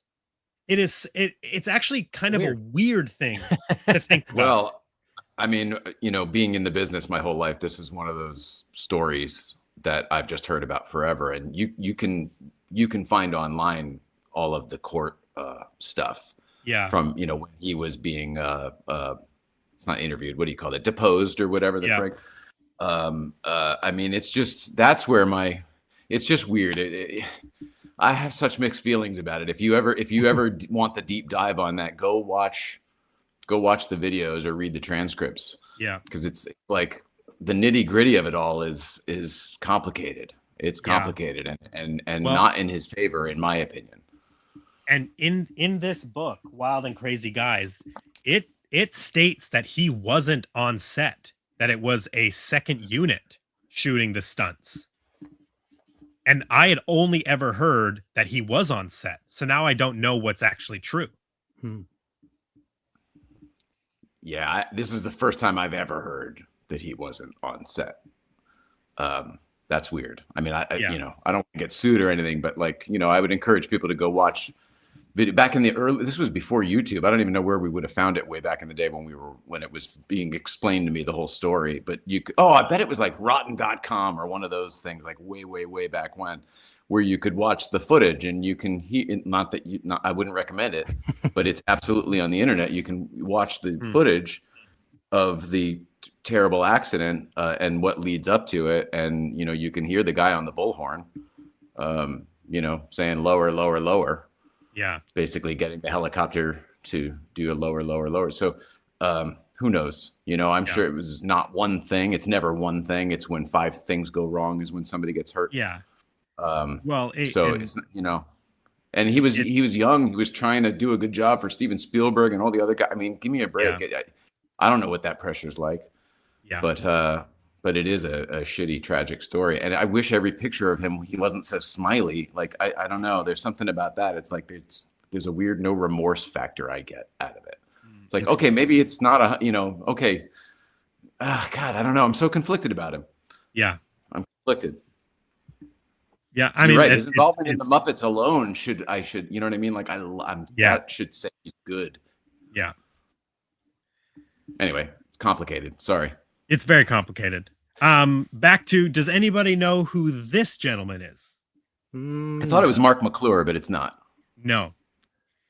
This guy made the most successful movie of 1984. Tell me what the movie was. Well, I'll just tell you who this guy is. This is Martin Brest. Director no way! Beverly Hills Cop. Beverly Hills Cop, and one of my personal favorite movies of all time. Say it. I'll do the theme song. Midnight while you hold Run. it up. Yeah. Midnight Run. Martin Brest is also in this movie playing another assault gun toting bodyguard, another tough guy. He has the line. What does he say? Like 2 Pepsis are coming up, whatever, when those security, like, why don't you go have a Pepsi? I don't think there's anybody who got 80s tone better than Martin Brest. Oh my God. Like, so in rewatching Beverly Hills Cop, I was like, this movie rules. I loved it so much. Hadn't seen it many performances many are great, but it's so well directed. And the locations, the LA locations, awesome. Yeah. And Midnight Run is like one of the coolest, most exciting, funniest movies ever made. Like the De Niro, Charles Grodin chemistry is unmatched. It's a killer road trip movie too. That's exactly what I was going to say. It's this cool road trip movie that is like so exciting. The guy who plays Taggart in Beverly Hills Cop too is great in it as the other bounty hunter. Yes, exactly. Can't remember his real name. Yeah, I don't remember. He passed away recently. Yeah. I'm gonna go open a door real quick so my cat quits. Yeah, all good. I'll be right here in a sec. All good. All right. This is like they've made this scene the cameo scene. So we've had the Joel Cohen, Sam Raimi, we just had Martin Brest, and now we've got on the far right is Larry Cohen, a guy that we'll talk about a little bit more at some point. For 1985, he made the film The Stuff, which is in our opening, our 2-minute opening. I've wrote never heard of it. wrote the Maniac Cop films. In the middle there is BB King, very famous. Yes, that's BB King, very, very famous blues musician. That's amazing. My eyesight is shit. I thought it was Yaphet Kotto. Oh yeah, he does have he's got a Yaphet Kotto vibe. Only because of the sunglasses, I think. Speaking of Midnight Run, no, that's BB King all day long. Yeah. Wow. Oh, cool. That's freaking rad. And then the guy in the end is also a director, but not a director that people would know. Here, there's Bob Hope. This is, mind if I play through, fellas? Oh boy. Here's I get it now that you explained it. It's a little better. It's a more excusable, but the way it's done, I find egregious. Yeah, so there's some of the Bob Hope and the Road to movies. Yeah. So it's just like it was just wild. It was wild to be watching the movies and be like, oh my god, what is Sam Raimi doing in this movie? I was just watching some Red Letter Media doing like they're just doing their best of Sam Raimi movies right now. And then the next thing I watched was Spies Like Us, and there he was. Like, whoa, what's this guy doing? What's this tough guy doing? What else? But that's crazy that Harryhausen's in this. I had no idea. That's yeah, nuts. it's super cool. It's clearly just their friends or something. The other thing I wanted to talk about, and maybe Jay, you don't know this because you're not watching a lot of John Landis movies all the time, but do you guys know about John Landis's Easter egg that he puts in every single one of his movies? No, I don't think so. Tony, have you ever heard of I love stuff like this, though. I know of Sam Raimi's, but I don't know Landis. Okay, well, that's good. Speaking of Sam Raimi, people can watch Sam Raimi's movies, and Bruce Campbell appears in every single Sam Raimi movie, as well as the 88 Delta Oldsmobile. Yeah. The yellow mustard color. Oh, it's the same car in every movie? Yeah. Every single movie. He still has the car. It is his mother's car that when they were shooting Evil Dead, they needed a car, so they borrowed his mother's car. And subsequently, he has put that Oldsmobile in every single one of his movies. It's in Quick and the Dead too, somewhere, isn't it? Yes. It's like yeah. It's like disguised as a wagon or something. I heard something like that. Yeah. Yeah. It's even in like the Doctor Strange movie he made. Like at one point there's a bunch of cars like floating and there's the Oldsmobile. It's even in Send Help, his newest movie. You can see it in there. Doctor Strange. Oh, yeah. Yeah, he did Multiverse of Madness. Yeah. I just got confused. I was thinking it was the Shining sequel. I got him confused. Dr. Sleep. Oh, Dr. Sleep. Mm-hmm. Yeah. Yeah, it was my bad. My old brain. Yeah. But the thing that John Landis puts in every single one of his movies is a fake movie. In every single John Landis movie is a film or a reference to a film called See You Next Wednesday. Oh, they said, yeah, that's funny. I saw it. Oh, yeah. I examined the hell out of that. I was like, what the hell does that mean? I don't get it. I know if it said Tuesday, I would get that one. Yes. So this is the Spies Like Us one. It's a recruitment poster in the background. I guess technically not a movie, but on the bottom it says "See you next Wednesday." I've got a couple of them here. Here's American Werewolf in London. So at the Porn Theater, there is an adult film called See You Next Wednesday, and you actually see this twice in American Werewolf. There's a famous scene where a werewolf is chasing someone down a subway corridor, and you see this poster along that as well. But this is a very iconic shot with an undead figure there. I won't say too much because Jay has to watch American Werewolf. Oh, thank you for that, Brandon. No spoilers. I appreciate that. This is coming to America. This is in the subway as well. See you next Wednesday. And this poster actually says that Jamie Lee Curtis is the star of See You Next Wednesday. Trading spaces, trading places. Exactly. And Mo Howard. So you know it's good. Oh, that looks like the Back to the Future billboard. It does. The You know Lion what? Estates. I wonder. Lion Estates billboard. Oh yeah, it does. So this is the Blues Brothers, and this is where the police are hiding behind. Oh my God! When Jake and Elwood zoom by, yep. Big King Kong movie. See you next Wednesday. I guess a car behind a billboard is not like an original idea or anything, but that is a little wild. What else we got here? Wow. Kentucky Fried Movie walks under the marquee. Oh, what do you guys think of that one? I don't get that one at all. I've seen it one time. I think I've only seen it one time. Yeah. Same here. Nicole and I tried it, and we were like, fuck this. Yeah. When she was out, she was out. My wife was so into comedy and like good stuff, and she was surrounded by it. She had zero tolerance for like mediocre stuff. Yeah. And if people don't know, Kentucky Fried Movie is essentially like a sketch movie. It's a bunch of short sketches all compiled together. I don't even remember if it has. But if you don't know that going in, it's weird as shit. Yeah. Well, Movie 43, like, or whatever that one is, you know that one? Yeah, that's exactly what it is. If people remember Movie 43, I saw Movie 43 in theaters. Somehow I find that one to be hilarious. there's some good bits. It's equally bad, but it's hilarious. And the impressive thing with Movie 43 is the amount of stars that are in it. And I think that was their big that was the marketing for that movie, was that list of names. The Hugh Jackman. Who do you think was the first Kate yes? Winslet. Who do you think was the first yes that got the other ones? I mean, it's got to compound because like even like there's like a Johnny Knoxville, Sean William Scott. I forgot about that one. And who plays the Leprechaun? Gerard Butler, I think, plays the Leprechaun.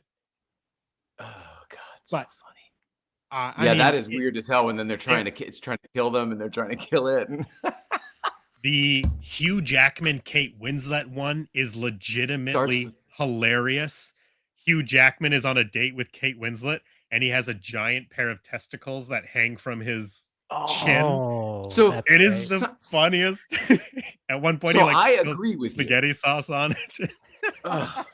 I agree with you, but the problem is somebody told me about that scene first before I saw the movie, and it made me not want to see the movie because the description of that sounds ridiculous. It sounds like not funny. It sounds like the least funny bit of all time.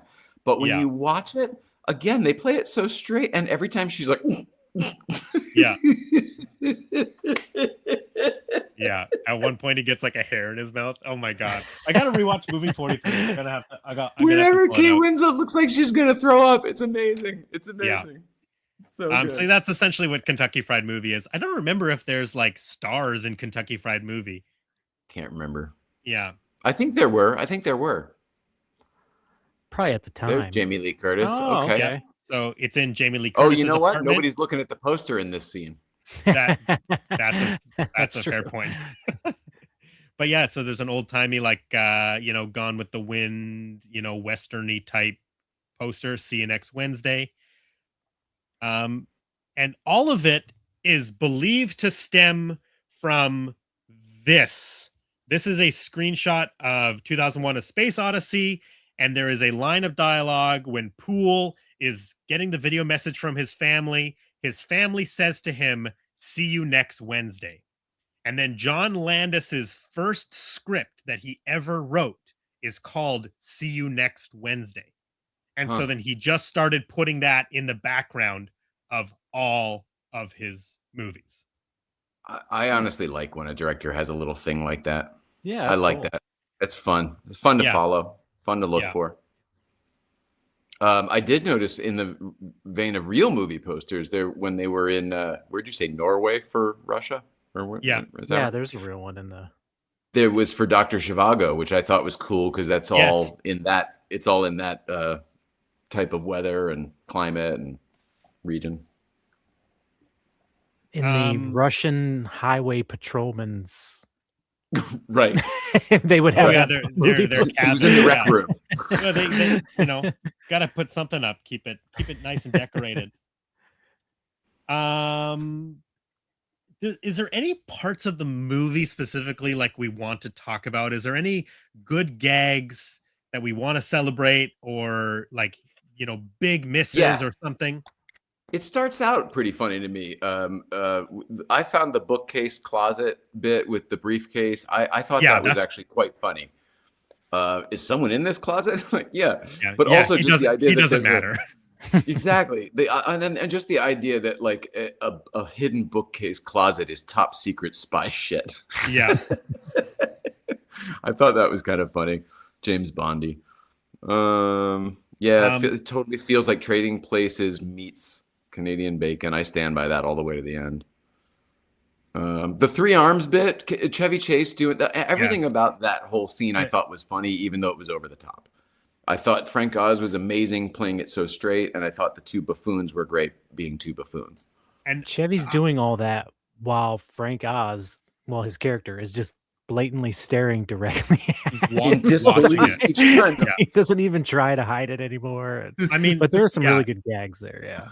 I love his arm, and then the reveal of like it's a fake, like it's a fake arm because it looks fake, but just the casual reveal. I didn't know until he pulled the other arm out to pull something out of it. Yeah, and he's got the eye patch. Yeah, I was at a reading of a will. I didn't get anything. Yeah. Did you guys notice that there is no? I put the time down. There is no music or score for 29 minutes and 23 seconds until the parachute scene when they're dropping dropping them down out of the plane. Interesting. So all of these, like the moments with Frank Oz and everything were made even more poignant because of the silence. Like we really had no choice but to take it all in. Yeah, all the whole scene with Chevy at his office watching that Ronald Reagan movie, meeting the supervisor. Yep. Which that actress is from Vancouver. I was that's one of the things I learned doing my research for the episode is she's from here. She's from my area, from Vancouver, the supervisor. Dan Aykroyd down in the basement. You're right, it has no music. Yeah, I noticed it a couple lines, but this film does not whatever. And then I just noticed first music 29:23 was the runtime. Dan's jamming out to some music when he's introduced. But it could be, but it's that's story. That's story music versus like the the film's music. Yeah.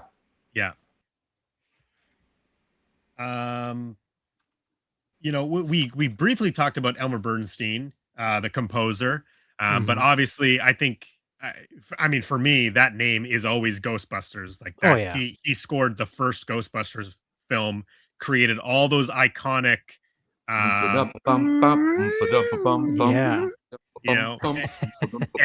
that just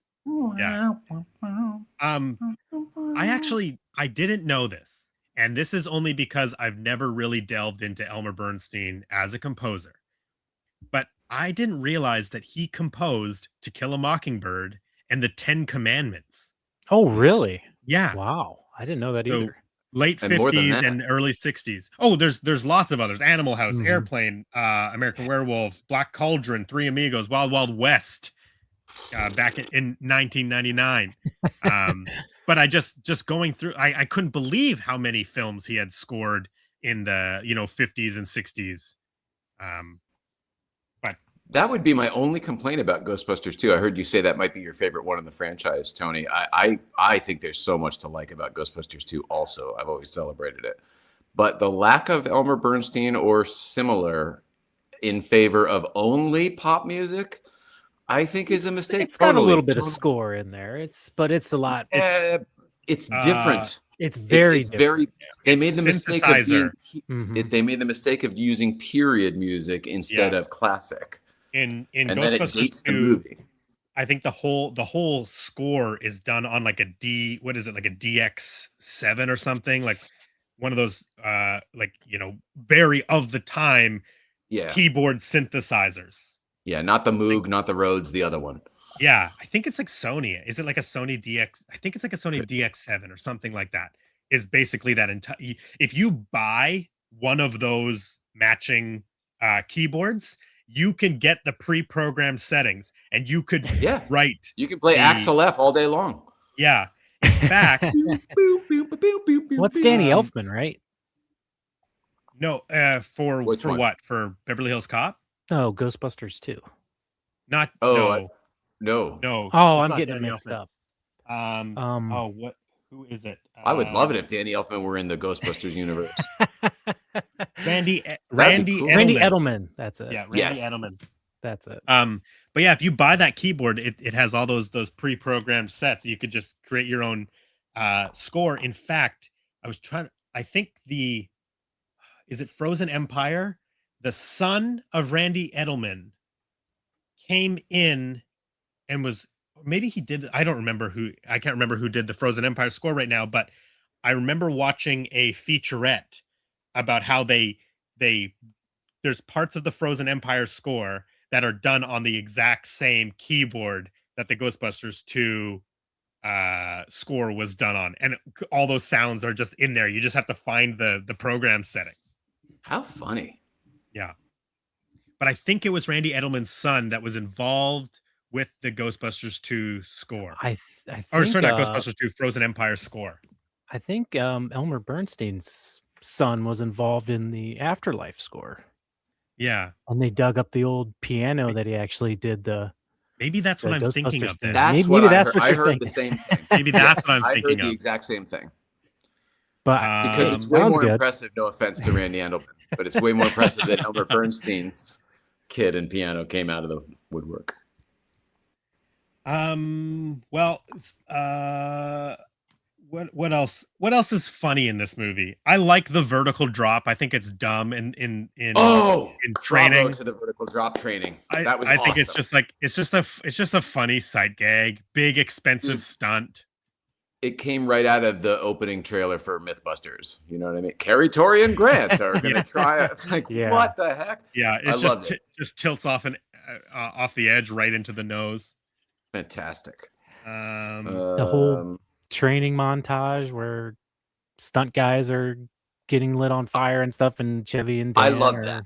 doing all the ADR for it over there. Yeah, I love that, but mainly because of Bernie Casey. What's the black guy's name that from the scene? Bernie Casey is Colonel Rhombus. Colonel Rhombus. Yeah. Oh my gosh, I love that actor so much. Yeah. So I think for me, anything and he played it so straight again. What do we say? We're going to be using Firestorm, whatever the fuck. He just starts blowing the shit up. Oh no! You see this obstacle course? This is the same obstacle course that all military personnel train on, except this one has got scorched earth. Scorched, and then half the effects budget is the explosions happen. Yeah, that actor Bernie Casey. He's in "I'm Gonna Get You, Sucker." But he's also he is also Bill and Ted's history teacher in Bill and Ted's Excellent Adventure. So he is the guy that sets them off to do their history project. Gotta see that. He's also in Bill and Ted's Bogus Journey. He plays, I think he's the principal or something in that one. He comes back for it. What else do I got here? We talked about the doctor scene. It is funny. Like it is. I do like it. It's probably the most famous bit from this movie. Again, from the trailer and the TV spots. I feel like if this was as zany as they went with it, like this would be like one of those classic movies. You know what I mean? If this was the most slapstick. Yeah, if that was the energy, the somebody brought it up earlier, the Abbott and Costello, like energy that is slapsticky and it's dumb humor. It goes like that. in and out with it. It doesn't stick to it. It doesn't. I mean, I just remembered. I think my favorite joke in the whole movie is at the end when Dan Aykroyd has remembered that he can, my guidance counselor thought I'd never amount to anything. Guidance. and then he like, he's reprogramming it to bring the rocket back or whatever, and he tells Chevy to get a rock and smash the machine. So he smashes the machine. He's like, okay, now bring it over here. Not And the he starts rock. bringing over the rock. No, not the rock. That's my favorite joke. He like starts bringing over the rock. That's funny. So it's the same thing. It's like maybe we could cut. Maybe it needs an edit. Maybe it needs a re-edit. Maybe there's a lot of good stuff here. We need to cut it differently. Again, back to John Landis. I think it needs dumber gags in the middle. I think it has some dumb gags. Too serious for too long. Yes. And then it stretches out, and there's not a ton of jokes throughout. I bet what you're talking about is why it didn't hold my attention as a kid. Yeah. I bet it's exactly what you're talking about. I couldn't hold on to the serious stuff. They get to the camp, they do the doctor, and then they have to perform that appendix surgery. And like that bit is kind of funny, but it's not even I don't know, it's like it's not gaggy Lack enough. of payoff. Yeah. It's an SNL sketch that doesn't have an ending. That part kind of reminds me of Three Stooges. The surgery scene for some having reason. To go back and check the book. And having to look at the book. Abbott and Costello for me. Yeah. And I think the funniest part is like when he's They're like looking got at the other doctors. he's got the knife like way too high. And he's like, that's not where the appendix is. He's like, well, I'm checking for muscle density, right? Like and slowly moving the scalpel until the doctors. Yes, exactly. Like it's good, but it just feels like there's like not enough gags, especially because we went from the test scene, which is tons of jokes, our boot camp training sequence, which is nothing but visual gags. It's like every time they cut back to the head agent guys and the military guys, it gets too serious, and you kind of forgets it's a comedy because they're kind of trying to establish big evil bad guy type stuff, and then they try to cram some comedy with those guys in towards the end, and then it doesn't make any sense because they weren't funny throughout the rest of the movie, and then all of a sudden they're sitting there eating Oreos and there should have been. There's too much going on for sure. Yeah, in the military facility, there should have been like a guy at a computer, like looking at something. I mean, I guess then we're getting into like Mel Brooks, like Spaceballs sort of territory. But if that movie sort of had that energy, maybe it would be more of a classic, right? Just jokes. They do specifically say Road to Dushanbe, which is, I guess, their reference to the Bing Crosby, Bob Hope Road to movies. They throw in the title. You guys catch the title in context. So they're Spies Like Us. Dude, I fucking wrote that down. That was pitiful. That was another turning point. I love it's when right they shoehorn after a title. It's right after my favorite. I go, he literally said Spies Like Jay, I love it when they say the title of a movie in a movie. I don't care where they do it. The more shoehorny, the better. Well, I might agree with you if it were the only thing, but again, on the heels of that Bob Hope shit, like, nope. Figure out who this movie's for, because it's not for me. Don't pretend it's a smart movie and then alienate your intelligent audience. But that happens, the shoehorning of the title happens right after, like, my favorite little part, and it's Chevy's talking to Donna Dixon, and she says something like, "Don't touch me," like real mean, and walks away, and he sits there like, lovingly says, "Oh, don't touch me." Like, it was the sweetest thing she'd ever said. And it immediately cuts to Dan Aykroyd sitting on the ground laughing at a puppet show. It's like really stupid humor, like following. Yeah. I like seeing Dan like that, but it is kind of out of character because he's supposed to be a code breaker, smart guy, technical genius, but he's sitting there on the ground laughing at marionettes. I don't know. Every time I see that, I laugh out loud though. Just taking the day as it comes, trying to enjoy the little things in life.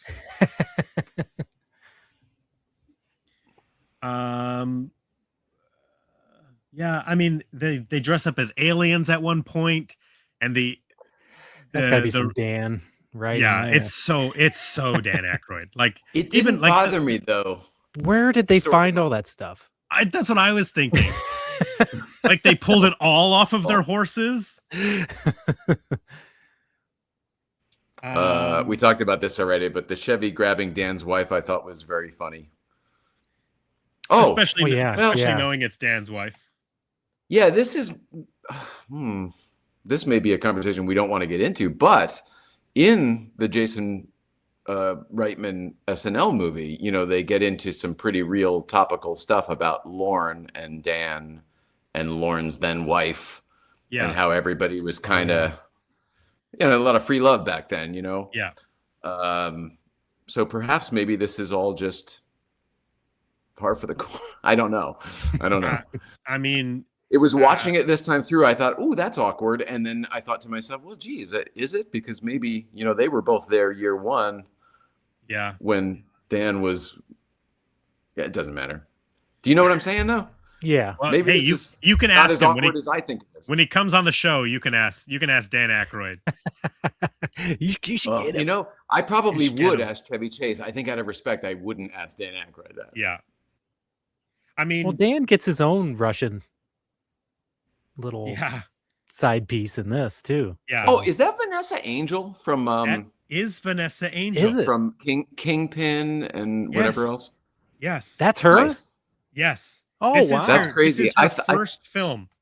I thought it just looked like her. I thought you were going to say no for sure. Nope. That is. Yeah. She looked familiar, but. Yep, that's Vanessa Angel. I just watched Kingpin recently, so it was top of mine. I think it just got a 4K transfer, Kingpin, from Kino Lorber. It's outstanding.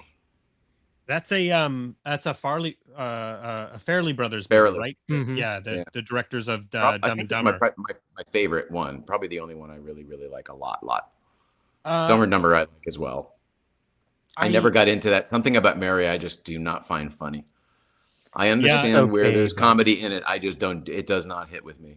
I don't remember anything other than the hair gel joke from Something About Mary. Oh, and The Fly when he zips himself up in The Fly. Exactly. I don't even remember what the story is. Moments. Yep. Isn't Keith David? Is Keith David the dad? Yeah, he's the dad. Something About Mary. Yeah. Yep. Yeah. Okay, I love Keith Chris Elliott's in it, Brett and obviously I Favre's love in it Chris at the Elliott. end. But what is this? What is the story? Like he's just Everybody. trying to date Cameron There's something Diaz. about Mary that everybody who meets her falls in love with her. Oh, okay. But I don't get it. So I'm like, the whole thing is totally implausible. I forgot that was a Fairley Brothers movie. I like Kingpin. I don't watch it very often. I guess I should revisit it. It's just there's a lot of good comedy, and those guys are great. And Randy Quaid is excellent in it. Yes, he's Amish, right? Yeah, that's the whole thing. Amish bowler. Yeah. Woody now Harrelson. He's on the road to make money. Woody's like a hustler, and then now he's being exposed to all of the worldly sins. It's drinking and smoking. Yeah. It's pretty funny. 10 frames. That's for Quakers. Let's the one thing we haven't talked about is the Paul McCartney original song Spies Like Us. It's not a good song either. Dude. Oh, I would like to have that though. That's very cool. This is my 12-inch single, Spies Like Us, Party Mix, and My Carnival we're by the looking Wings. through the keyhole because we're spies. Nice. Wow. Oh, he's wearing the Ronald Reagan mask. Okay, I get it. There we are in the centrifuge, right? Yeah.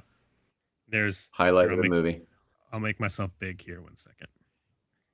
I wonder let's think about this. I wonder what makes John Landis laugh.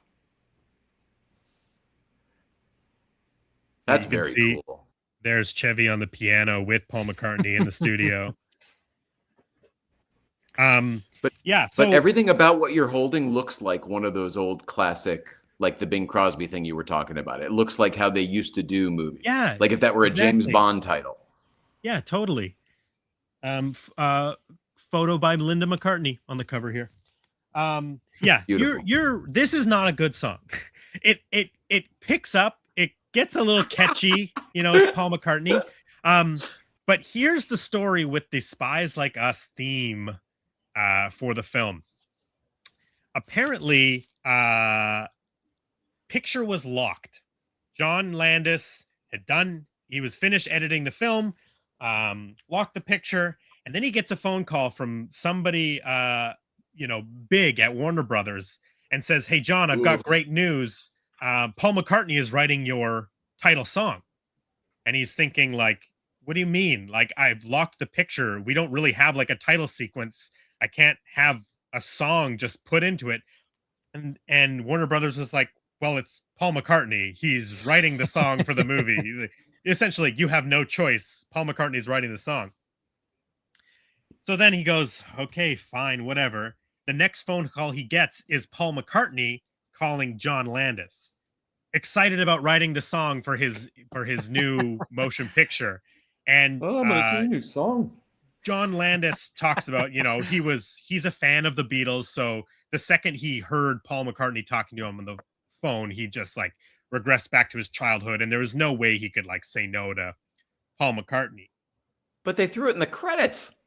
So not only does he throw it in the credits, but the song starts with the chorus in the credits. It doesn't even start with the beginning. Shit. It just comes Really? in with the Spies Like Us. Is it even the first song of the credits? No, it ends with whatever the score of was I think happening in it's the the movie score for a while. continues out, and then it runs out. And then Spies Like Us. So you're right, Tony. That's even worse. So when John Landis heard the song, he was like, I hate this song. This song sucks." But he had to put it in. I bet, do you think, don't you think in that conversation they would have talked about that it's not a James Bond film? It doesn't have that tone?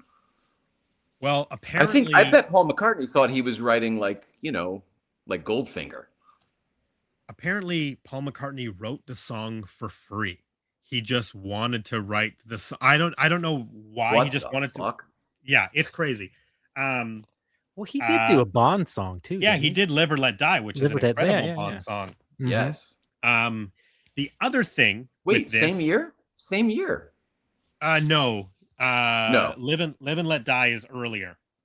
Oh, okay. That's not the 85 one. View to a Kill is 1985. That's the Bond movie. Oh, okay. We will cover on this show. Let's see what year Live and Let Die. Yeah. We should ask Robert Davi to be our guest for that one. View to a Kill? Yeah. Isn't he the villain in it? I don't remember. 1973 is Live and Let Die. Hey, Yaphet Kotto is in that one too.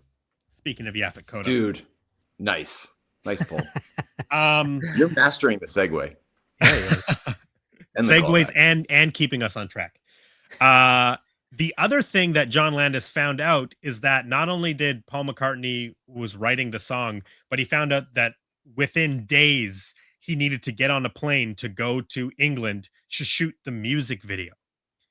So John Landis, Chevy Chase, and Dan Aykroyd all are in the Spies Like Us music video, which is just shot at Abbey Road Studios.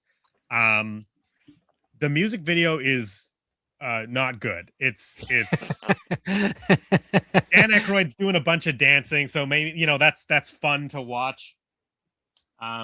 But apparently, for some reason, I'm picturing "Call Me Al" with yes, yeah, with Chevy Chase. Go ahead.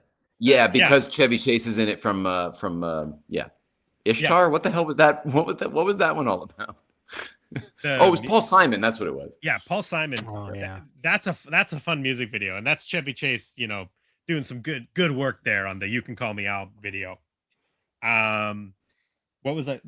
We probably bring this up every time with Chevy Chase, but everyone knows what a good musician he is in real life, right? He's incredibly talented on the piano. He's one of the best drummers in the world. Really? And apparently he can do more than that. Wow. But yeah, he was the original drummer for Steely Dan before Steely Dan was Steely Dan. Whoa, I have never heard that before. I don't think I have. True. It's true. That's so cool. Yeah, that is you can sweet. look it up and trace it back. It's totally true. You've changed my heart on Chevy Chase. That's two hearts changed this episode. Now we just got to get Tony. It's hard being that talented, Brandon. I'm already there. I already like him. He can be as big of an asshole as he wants. He's entertained me in so many different ways that I forgave him.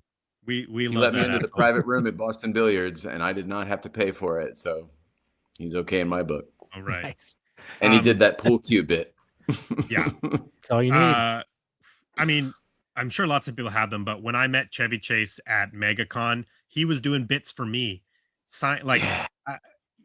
uh, we brought our visor from our National Lampoon's Vacation Wagon Queen family truckster, and I brought a National Lampoon magazine that he's on the cover of.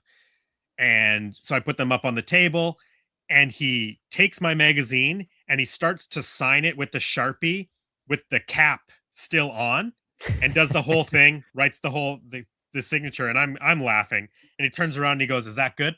And he looks at me, and then I laugh, and so then he takes it back and he actually signs it. And then the visor comes along, and because It's the so visor great to get that moment. Oh, I loved it. I loved Better it. than the autograph. So great. The visor comes along. generosity. That's not an and- asshole, by the way. That's a generous No, guy. that weekend we had some interactions with him, and they were all good. So Yeah. I have good interaction. I have a good personal interaction with Chevy Chase, and I'm very happy with that. You and I will resurrect his career, Brandon. We're going to change Yeah, the just story as on long Chevy as he Chase doesn't because say you and I anything both too have crazy. positive stories. Yeah. The other thing is, so the visor is fabric, and it needed to be pulled like taut so that the signature could go on it. So his handler was holding it, nice and tight, and he started doing his signature on the handler's hand. And I was like, "Oh my god, this is the funniest thing ever." Yeah. He just doubled down on the bit. You got two Yes. bits. Yeah, I got two bits. Ah. Yeah. So he must have liked you. Were a good audience for the first one. He was I going to be. think I good was more. I was enjoying his energy and time. Dude, that's Um, so rad. Yeah, it was a lot of fun. To bring it Long back live Chevy to Chase. Yeah. The one thing that I Since- learned about Since you're stopped, Brandon, okay, we should just James Vanderbeek and Bud Cort both died today. yes, And I was yes, not a Dawson's Creek fan, but I do celebrate him and what he accomplished in his very short life and how hard he fought at the end. I can relate to that a lot. yes, yeah, So, and Bud Cort, I didn't even know he was sick. I'm sure he was old, but I did love that Harold and Maude and many Yeah. other things he's done too. Yeah. Also, Yeah. Brandon, I'm very sorry about what your part of the world is going through right now. Yes, we've had a pretty major tragedy up here in British Columbia. Yeah, it's pretty upsetting. Back to the show. So John Landis, Paul McCartney, they all are shooting at Abbey Road Studios. And here's a fun fact I learned. At that time, it may be changed now, there was a UK union rule for music videos that you could not film somebody playing an instrument if they didn't play the instrument on the track. So their whole idea was to have Chevy Chase and Dan Aykroyd be playing the instruments with Paul McCartney, but they were not allowed to. So Chevy Chase barely appears in the music video. I think he's at the beginning and the end of it. And Dan Aykroyd is like working the control booth or whatever. But essentially then it's just a music video of Paul McCartney at Abbey Road. That's interesting. Yeah. It's like their version of, hey, don't lip sync. Yeah. Yeah. It's just a weird thing that I learned about the Spies Like Us music video. Well, maybe it aligns more with that is weird with truth in advertising. Maybe, yeah. Spies Like Us, the song, reached #1 in the UK. But I mean, it's a new Paul McCartney song. Paul McCartney. Yeah. By default. Only For how many weeks? Just the one. I didn't look at that up. And it reached #7 in the US. That's as high as it went. It's still impressive. Yeah, I did think, Brandon, that you should get the ambulance. I liked the ambulance rig that they were running away from. Yeah, I thought that was pretty cool. Oh, yeah, and I think you could do it with all the bullet holes in the back and everything with the double doors. I could see you having one of those. Yeah. Yeah, I didn't look up what kind of van it was. You need the Russian rocket truck with the rocket. Oh yeah. Thank you for reminding me, Tony. Here's another production story. So while they were shooting those sequences with the big missile on top of that Russian truck, Yeah. transporting it through the actual Norwegian snowy forests. Which, They if were you really got a doing that, nuclear knocking trees rocket, down and shit. Oh, yeah, sorry. but with like you're saying, it's a nuclear rocket. They're driving it and just plowing it into trees. Is that what you're Yeah, gonna do yeah. with a Well, it nuke? wasn't I mean, armed yet. Yes. That's true. Yeah, they hadn't Gotta do that put it in the code. code yet. yeah, that's true. Oh, while they were shooting, they had it parked wherever they were filming. It actually got picked up on U.S. military satellite, and Just calls like in were the movie. made. Yes, calls were made that there was in the Soviet Union at the time, there was a rocket that was discovered, and then it That's eventually, amazing. very quickly, it got, that this is a film production shooting out here in Norway, and the right people were called before anything actually happened. The military was called upon, but the That's US military insane. satellites found it, and calls were made, which is just unreal. That's great. That's great. Do we have anything else we want to talk about when it comes to the film? Anything we've missed? We've hit the best parts of this movie. They blow up MTV's satellite, Yeah, and then it blows up Yeah. that and it kid's blows up a TV. TV too. So Their first snowsuits, pretty iconic. They just like yeah, they're like in the Afghanistan desert, and then they reach the border, and then all of a sudden they have these big furry snowsuits. But I like them. I like them trudging through the snow with those big furry suits. Was that in the Nepal or wherever they were supposed to be there? The cold. Yeah. Are those the yeah. suits you're talking about? The big puffy Yes. ones? Yeah. Yeah, the big like furry ones. the poster. That's you're right. That is what I think of them in when I think of the movie. That or the centrifuge thing or their Yes. faces. Yeah. Must have I like all that- been in the trailer. I like that after they realize that they've destroyed the universe, everybody partners up. Chevy Chase and Donna Dixon, the older Russian lady in that one, and then those two guys, they partner up, and then Vanessa Angel and Dan Aykroyd. I love that everybody just like partners up and goes to their tents to get down with it before the world ends. Yeah, they saved the universe. Hey, I wrote a couple of question marks here. Did anybody clock why they launched the missile? Because they get like, what is the reason why they do it? They 'Cause wanted isn't to there- prove that that secret military defense system that the drive-in theater is works, but it doesn't.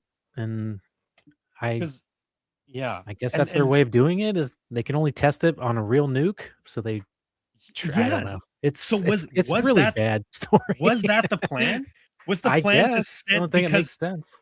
ultimately Chevy Chase and Dan Aykroyd are decoys to Mhm. draw attention away from Donna Dixon and what was her? The British um, guy. Yes. What is his Nigel or name? something. Charles McCown, who's actually a writer, by the way. He's the writer of Brazil, the Terry Gilliam Oh, movie, wow. Funny. which we'll talk about on the show. So Chevy and Dan are the decoys to draw attention away from those two, the real secret agents. So what was their goal? Was their goal to find the missile and launch it as well? I think If so. it is to test the missile deflection technology at the drive-in, like, that's where this movie becomes like an utter mess to me, is I don't understand why they do it and what is the reason behind the military guys like keeping the two handlers inside that secret military facility. It just doesn't make sense to me, but maybe I missed something. I think you're bringing up great points, but as a viewer, I felt so disrespected at this point that I don't think I was paying very close attention. I just was like, I'm waiting, just Yeah, kind you're of. just waiting it out. You're like, Scott, A little bit. we're We in were the so end close game to the now. end at that point. We were so close Just at the end. like generic evil Yeah. government general Cold War warmonger. Exactly. Like, That's exactly what I was gonna say, Jay. It's all just it Cold is. War, just Cold War classic movie cliche crap. Cold Yeah. War movie crap. Yeah. Yeah. Like you expect to see Rocky training in the background out there, Yeah. Exactly. It's like lifting wagons and stuff. You know, it's like they just had a bunch of like situations and jokes prepared that are funny, and then they didn't know how to combine everything into a cohesive story, and kind of just threw. It's that's what this strikes me as one of the biggest things that comes along with success in this business is what do you got next? Yeah. And like you said, on the heels of Ghostbusters, they go, what do you got next? We need to have it out by, because the business is doing this by release date and they're back timing it. You can't back time a creative project unless it has already been developed. Yeah. You know what I mean? Like, oh, somebody fucking could do Ghostbusters because those guys were working on it for years, or Bob Zemeckis and Bob Gale with Back to the Future. They were honing that shit for years and years and years. Yeah. It just doesn't work that way. It's like they were relying on the success of Ghostbusters a little bit, where they took comedy and mixed it with another genre like horror and supernatural, but they played it straight through that. So they thought, well, maybe if we take comedy and mix it with spy thriller, it's gonna work because But they didn't have somebody who developed a spy comedy script for 10 years. It was, hey Dan, what do you got? Like, I guess they had this in the wings, in the drawer. Yeah. But it wasn't Ramis yet. Yeah. You know what I mean? And they're like, oh, John Landis will do it because he's a fucking genius. And I'm like, well, I don't know where that ever started. It kind of feels, yeah. Who said that first? Was it John Landis? Just curious. Yeah, that's funny. It feels too like they're at the point where they're sort of adjusting to, can they ride on their star power alone? Right. You know, can we plug them into anything? Exactly. Yeah. Are they're people just now getting to big enough show where they up can try to watch Dan Aykroyd? Are they just going to show up to see Chevy? Are they just going to show up to a John Landis, whatever it may be? And I think that there is lots of people that maybe would say yes to those, you know, just showing up for those people. But I do think, as much as I love Dan Aykroyd, I do think that he is, I don't know if it's like acquired taste is the right, like, because he's good. Like, he's good in everything that he is, but he's very specific. To his, he's the special sauce. He's the special sauce for anything he's in. For me personally, one of my favorite movies of all time is Sneakers, and his character in that is so off the wall, but only Dan Aykroyd could play it. I've never seen that. I don't think. Bro, what the fuck? Excuse me. I've never seen. That's literally Sneakers. in my top 3. Yeah, and I know the poster. And they're all like flies now. Are they all like lined up? Their faces are all like lined up on the poster, and it's got like I think it's like a red Sneakers. It's like the pages peeling or something on the poster. I don't know about anything that you're talking about, but it's from like '92, I would say maybe. And the cast is Robert Redford and Dan Aykroyd and Robert Redford, yes, and River Phoenix and Sidney Poitier, and like it's insanity. The cast, James Earl Jones. Oh, he's in trouble right now, but shit. Timothy Busfield, crap. Probably can't watch it anymore. It's been canceled. It's an amazing story. Ben Kingsley's in it. Yeah, I know. I can see the. And Dan Aykroyd is clearly. excellent in it, as almost like an autistic-y kind of conspiracy theorist who's really good with technical stuff. Well, I always think about Dan Aykroyd in Great Outdoors, because that's a big he's character. Amazing in that. He's amazing in that. Yeah, and he's like kind of his Fred Garvin character, isn't it? Like everything. He's kind of the bigger character in that, because John Candy is playing that much more straight. Still very charming, still very, very funny. Love John Candy, that movie, but that's a big Dan Aykroyd performance. You are so right about that. Other than the physical comedy, like out on the water skis and stuff, John Candy is really more grounded in the heart of being a good father, which is what you were talking about with Clark earlier, Clark Griswold. And then all of the kind of, the bullshit all comes from Roman and his side. and their intrusion on the family. Interesting. Yeah. Yeah. Good. And this is also a wild performance. There's, if it'll focus, Dan Is the Aykroyd judge the Chevy. As Yes. ugh, Full with that judge prosthetics. who's that Judge nose? Monster Man. Yeah. Yeah. What like that movie is the least movie grounded in reality I've ever seen. I thought it would be like Rocky Horror, which is already way out there, and it was a long jump past Rocky Horror. Yeah. It's fun though. I got to see it again. Fun All right. movie. Yeah, buy a map though, definitely. These days with GPS, you probably buy a map. wouldn't find yourself in that situation. Do we have anything else to say about Spies Like Us, Chevy, Dan, anything in general, or should we just finish this bad boy up? I'll say this: I'm glad we watched it. I'm glad we did it. I'm not sorry that I watched it. Yeah, that's a good way. Yeah, it's been 10, 15 years since I've watched or thought about this movie, so I'm glad I redid it again. So thanks for and now that. you got another 10 or 15 years until you need I forgot I to even owned it until this podcast and everything came up, and I'm like, wait a second, I own that, and I had to go you dig it. did And sure message enough, me. Tony was like, he's like, I have it on DVD. brought back so many good memories of watching this and laughing Actually, at it. that's a good Jay, did you have this on Apple TV, or was it one of your previous other movies that you have on your system? No, I owned it on. I bought it years ago on Apple TV, or I bought it at some point on Apple TV previous to this, so I already owned it. I just hadn't watched it in a long time. Did you? But that's what I was saying. Like, it seems to, in my memory, it's one of those. Ooh, but if you're gonna complete your '80s collection, you have to have Spies Like Me. Yeah, as if it's like some fucking go-to, but it's not. Yeah, It's not. and was yours like a widescreen 1080p 60 by 9? Oh, it was yeah. It was Okay. It was nice. Because I'm pretty sure our DVDs are only full screen. It's full screen. Yeah. Yeah. Oh, Both It's of- very, very bad. Yeah. Yeah. it says 1986. That's funny. it's That's HD. definitely a mistake. It's HD, so it's probably a 1080p transfer. But yeah, the everything was fine quality-wise, and it was widescreen. Okay, so Spies Like Us opened up December 6th, 1985. It opened up number 2 at the box office and played for 17 weeks, which is a pretty That's a good long run. time. Yeah. Especially, some of the other films that we've covered, they only get maybe 3-4 weeks if they're lucky, right? So 17 weeks is a pretty good run.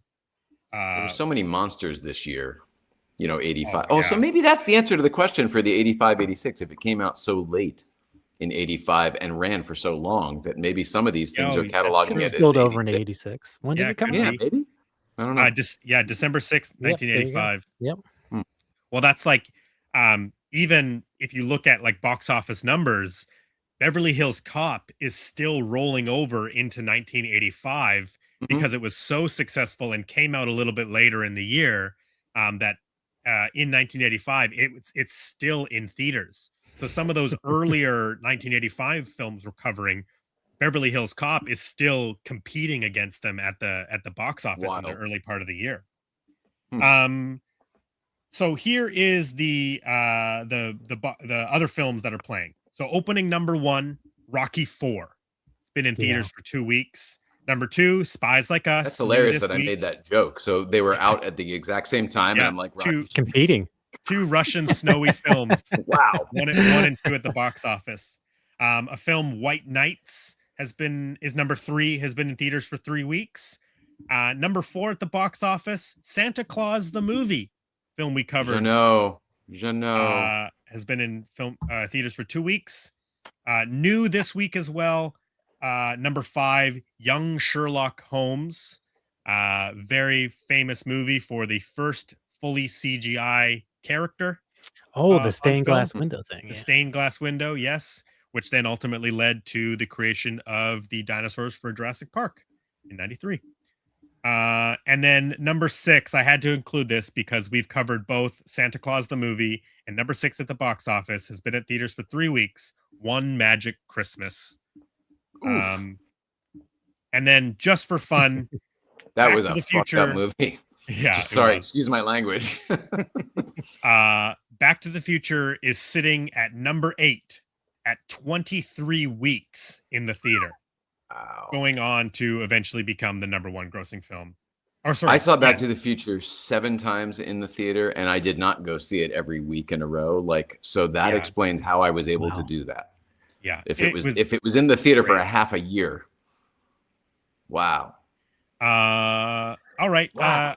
On this show, we like to visit our favorite guys, Siskel and Ebert. They are the ultimate touchstone for these films. Especially, yeah, this era, yeah. Yes, yeah. So Siskel and Ebert split on their decision. Any guesses Really? on Surprise! who liked what? Ebert, yes. Siskel, no. Yeah, that sounds about right. Opposite. Oh, Siskel. Really? Siskel thumbs up. He admitted. You know what? That actually makes sense because he doesn't get comedy either. So So he probably thinks this is fucking fantastic. he thinks it's hilarious. And Ebert does, so he wouldn't like it. That checks, actually. So Siskel was actually kind of aligned with us, saying like some of the funniest stuff happens at the beginning of the movie. He specifically says like boot camp. Now this is the funny stuff, and then goes on to say like the picture like just kind of dwindles after that. But he still said it was worth the time, so he gave it the thumbs up. Ebert, his review is really interesting because he gives it a thumbs down. And he really doesn't talk about the quality of the film in their little talkback section. He is obsessed with Vanessa Angel. He's like, I don't know who that young actress is, even says her name, Vanessa Angel. I don't know where she came from, but I want to see more of her. He's so clearly he's writing Valley of the Dolls attracted to 3 her. right now in his head Yeah, just for and Vanessa Angel. yeah. Wow. Yeah. About Rebert, I just wrote down. Hey Russ, he's talking to his buddy Russ Meyer. Woman. Hey Russ, check out this. Yeah. Good Hey, grief. you seen Spies Like Us? Holy moly. Yeah. So I mean, he's not wrong. She did go on to be like a sex symbol in a bunch of different roles. I just think it's funny that he spends the whole time talking about how great she is and how excited he is to see her in other things. Where did she come from? Vanessa Angel. She also shows up like in the last 5 minutes. Like, give me a break. So funny. Yeah, exactly. And putting her clothes on. So right. He's very distracted. I've pulled a couple reviews from Letterboxd. Tony, do you know what Letterboxd is? Have you heard of it? Yeah, I've heard of it. Yeah. Okay. They need to sponsor this show. The amount of times you have to talk and explain what Letterboxd is, it's not fair that they don't send us money. I know. I want Crystal Head vodka, and I want Letterboxd to sponsor. You deserve it. I'm putting that out there. Yeah, Letterboxd is an app. You log your movies, you can rate them, and people write reviews about the movies that they've watched. I love it. I'm obsessed with it. I love at the end of the year, it tells me how many films I've watched. It tells me the number of times I've watched or what director I've watched the most. It's a lot of fun. That's pretty cool. That's cool. It's a nice database. Here are some of the reviews for Spies Like Us that I pulled from Letterboxd. Stuart says, note, this movie made significantly funnier by 2 glasses of Crystal Head vodka. 3 stars.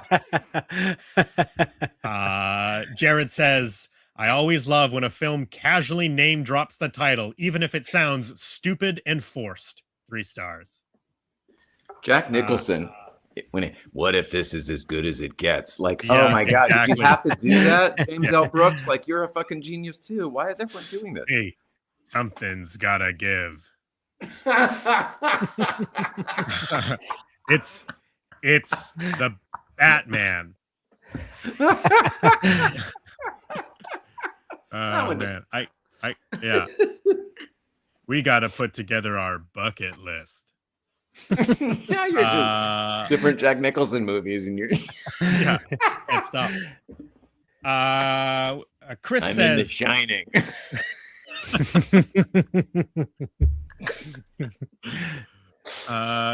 Chris says Dan Aykroyd has the haircut of a 2006 emo kid in this. 3.5 He does. stars. He does. He does. I thought to myself when they were in the Jeep in the desert, I thought, and he's taking a nap as they're driving along. I thought to myself, how nice. He doesn't need a hat. His hair was covering his ears and the back of his neck. Like, it was great. His forehead, it's great. Oh, I forgot to bring this up, but this reminds me of it. CD says, there is no worse fate for a film than your only lingering cultural relevance is from being spoofed on Family Guy. Spies reminiscent of us. Yes, I pulled it because I forgot. Oh, that's funny. It's Chevy and Dan do the voices in it too, right? Exactly. Chevy and Dan come back to do the voices. They play themselves. They move into Quahog as spies for the U.S. government. I believe it's season 8, episode 3. I did rewatch it. There was some good jokes. I did laugh. Good. I was going to ask if it was on a Road to episode. That makes it doubly funny. Oh, bummer. It's not technically a Road to episode. It is, as Tony said, spies reminiscent of us. Mm-hmm. Yes. And they essentially just do the movie. And I like that they're like the age that they are now instead of the age that they exactly. Yeah, they're themselves. That's very funny. Yeah. They move into Cleveland's house across the street because he's already left the community to do the Cleveland show. For his own show. Yeah. Then moves back when the show's canceled. Yeah. This is also the episode of People Remember where Peter and Joe and Quagmire start an improv team, and Peter his only joke is John Wayne at the first Thanksgiving pilgrims. He just keeps repeating the same joke over and over again. Yeah. It's I will say this was a pretty good episode, and it was the fact that Dan Aykroyd and Chevy Chase came back and were sort of poking fun at themselves and their careers in it. Absolutely. Is very enjoyable. Mm-hmm. Did you well, hey, this is a James Vanderbeek tie-in. Did either of you see Jay and Silent Bob Strike Back? Way back when? No. Mm-hmm.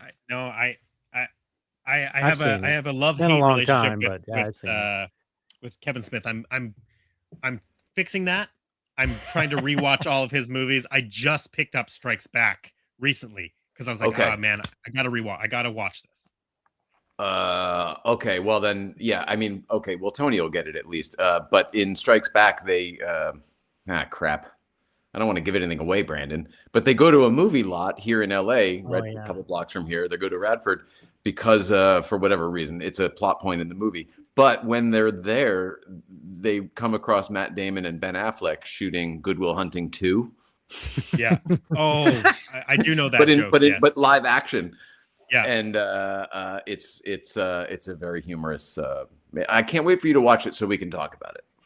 And I'm dying to know the history of this complicated relationship you have with Kevin Smith. I thought for sure you'd be a Kevin Smith fan. I like Kevin Smith now, but at the time it was peak Marvel. It was like his opinion was the only opinion in the nerd community that mattered. And I was just kind of not interested in it. Everybody was like living or dying on what Kevin Smith had to say about anything nerdy. And I was just annoyed. And I hadn't seen all of his movies. I've seen Mallrats and Clerks. But at that time I haven't seen the Jay and Silent Bob movies, but I do want to fix that. This makes sense now. I think it's the age gap too, because like I remember when he was nothing, and you came around when he's already this annoying megaphone. Like I totally get it. I totally get it. And I have so much respect for him as an independent filmmaker, doing it himself and making Clerks, black and white, cheap, independent with his friends. Like that's exactly the kind of success story that I absolutely love.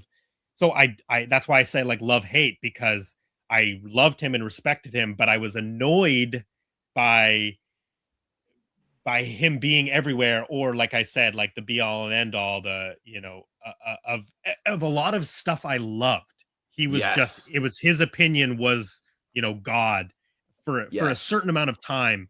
But I know exactly what you mean. I've come right around. I love Tusk. I love Red State. Zack and Miri make a porno. Tough. That's a rough watch. Just Dogma for me. Dogma. Shout out to Dogma, which he just got the rights back and is available to 4K. purchase now for the first time in years. is to me just so much. There's so much brilliance in that movie. Yeah. I got two more here I want to read. Jay and Silent Bob, you are gonna love though, because it's a perfect movie within a movie. You know, I love those anyway. Generally, yeah, and I think that's what I think. So great.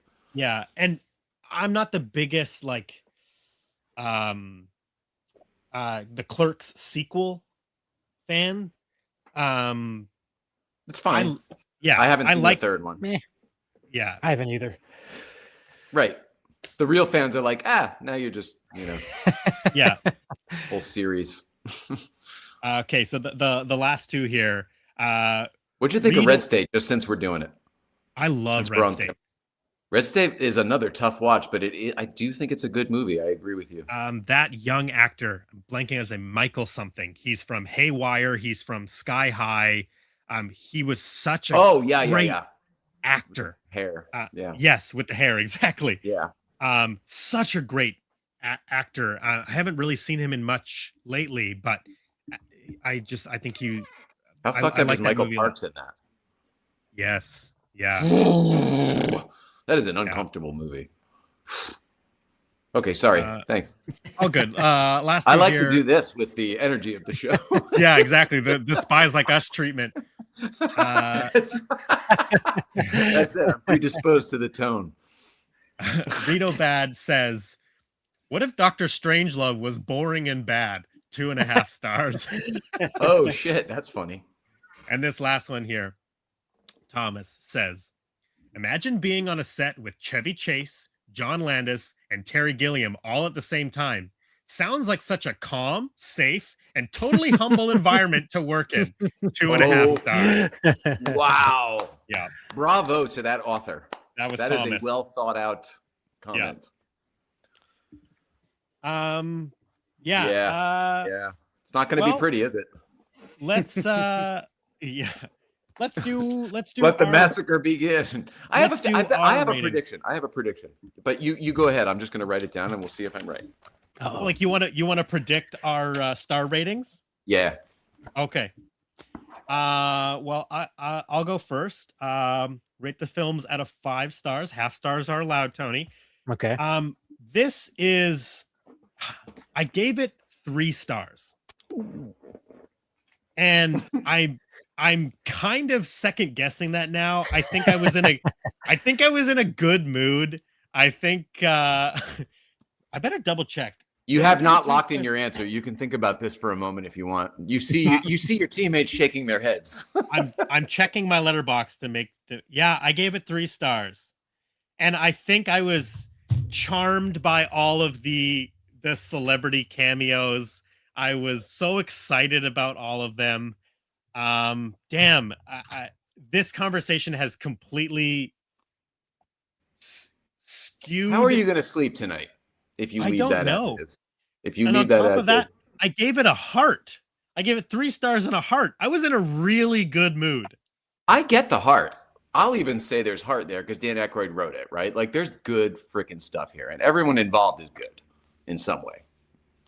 Yeah. So I get the heart, but the 3 stars. I think there was I laughed during the test scene. Okay. And I love seeing Frank Oz. I love seeing Sam Raimi. We've covered about 45 seconds of screen time. It's more fun to talk about the stuff around the movie than it is the movie itself. Yeah. And maybe there's something Keep in mind your credibility is on the line. This is a tough one to rank. Episode 26. It really is. Yeah. I don't know. And I feel weird about like changing it. This is clearly what I thought when I watched it on February 9th. That's a good point. So here's what I'll say. I think it's actually a 2-star movie, but I'm going to stick with my 3 stars because clearly something was going on that day when I watched it. I watched it in the morning. Maybe that's another thing. I watched it with my coffee in the morning. No, that's not fair. We didn't do that. I guarantee you we didn't do that. No. a whole different maybe, experience. Oh, I watched maybe it while would have having been sex. Oh, geez. Loved 5 it, stars. especially the ending. Oh man, it's so it's so funny because the whole time I was thinking about this, getting to the reviews, and I kind of did forget that I gave it 3 stars, especially the heart. Um, so I am going to lock in the 3 because that is what I Wow. felt. Wow. With an asterisk that says it's actually a 2-star film, and the 3rd star is for Sam Raimi, Joel Cohen, Martin Brest, BB King, Larry Cohen, Terry Gilliam, Ray Harryhausen, Frank Oz. That's what that 3rd star is for. But please don't let me sway you guys. You guys rate it however the hell you want. This masterpiece. Tony, you're up. I give it 2.5 stars.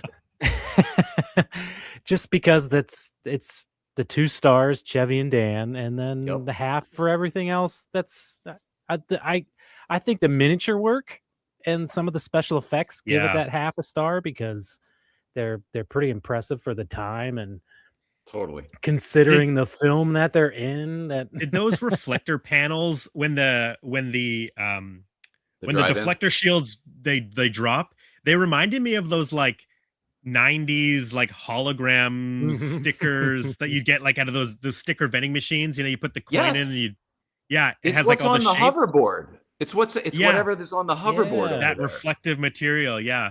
It looks like a hologram. Yeah. By the way, I think 2.5 stars is a very legitimate, decent rating. I think that makes perfect sense. But having said that, I don't know what Brandon's smoking in Canada. I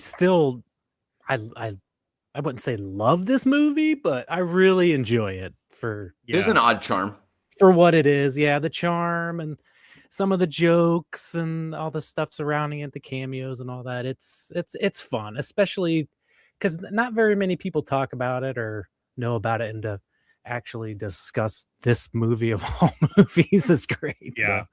So I like little niche things, so this fits right in there.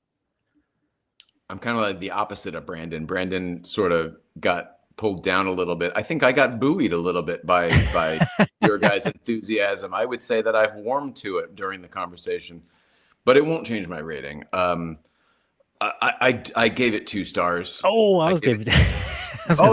It's not like the worst movie ever made by any means. There is so much good stuff in it.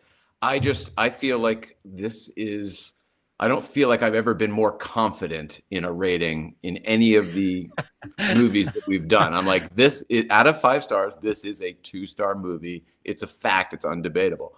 Yeah. And that's why I legitimately wrote 2 giant stars on this, as though I were Kreskin, thinking there would be a big reveal at the end. Everyone says this. Yeah. I mean, like you said, the stars, the time, the miniature work. I will say it started and I thought I was going to love it. I was like, oh, I'm going to be the perfect day. This is the right time. I can't wait to add this to my movie repertoire. Yeah, your rotation. Oh, yeah. And there were a few speed bumps or hiccups where I was like, well, it's not perfect, but okay, let's see where it goes. And then just at some point, I don't know what this is. I don't know what it's trying to be. I don't know what it's supposed to be. I don't know what somebody wants it to be. Yeah. It's not a hit on any of those marks, and I'm a pretty intuitive. Like, I could find a box for it someplace. Yeah. Yeah, 2 stars. I was thinking. I love Dan Aykroyd though, with a passion. Mm-hmm. And Chevy Chase was nice to me when I met him, even though I hear he's head of the asshole. I pulled up my National Lampoon's European Vacation, which is also a 3 stars for me. Yeah. Yeah, I think they're pretty.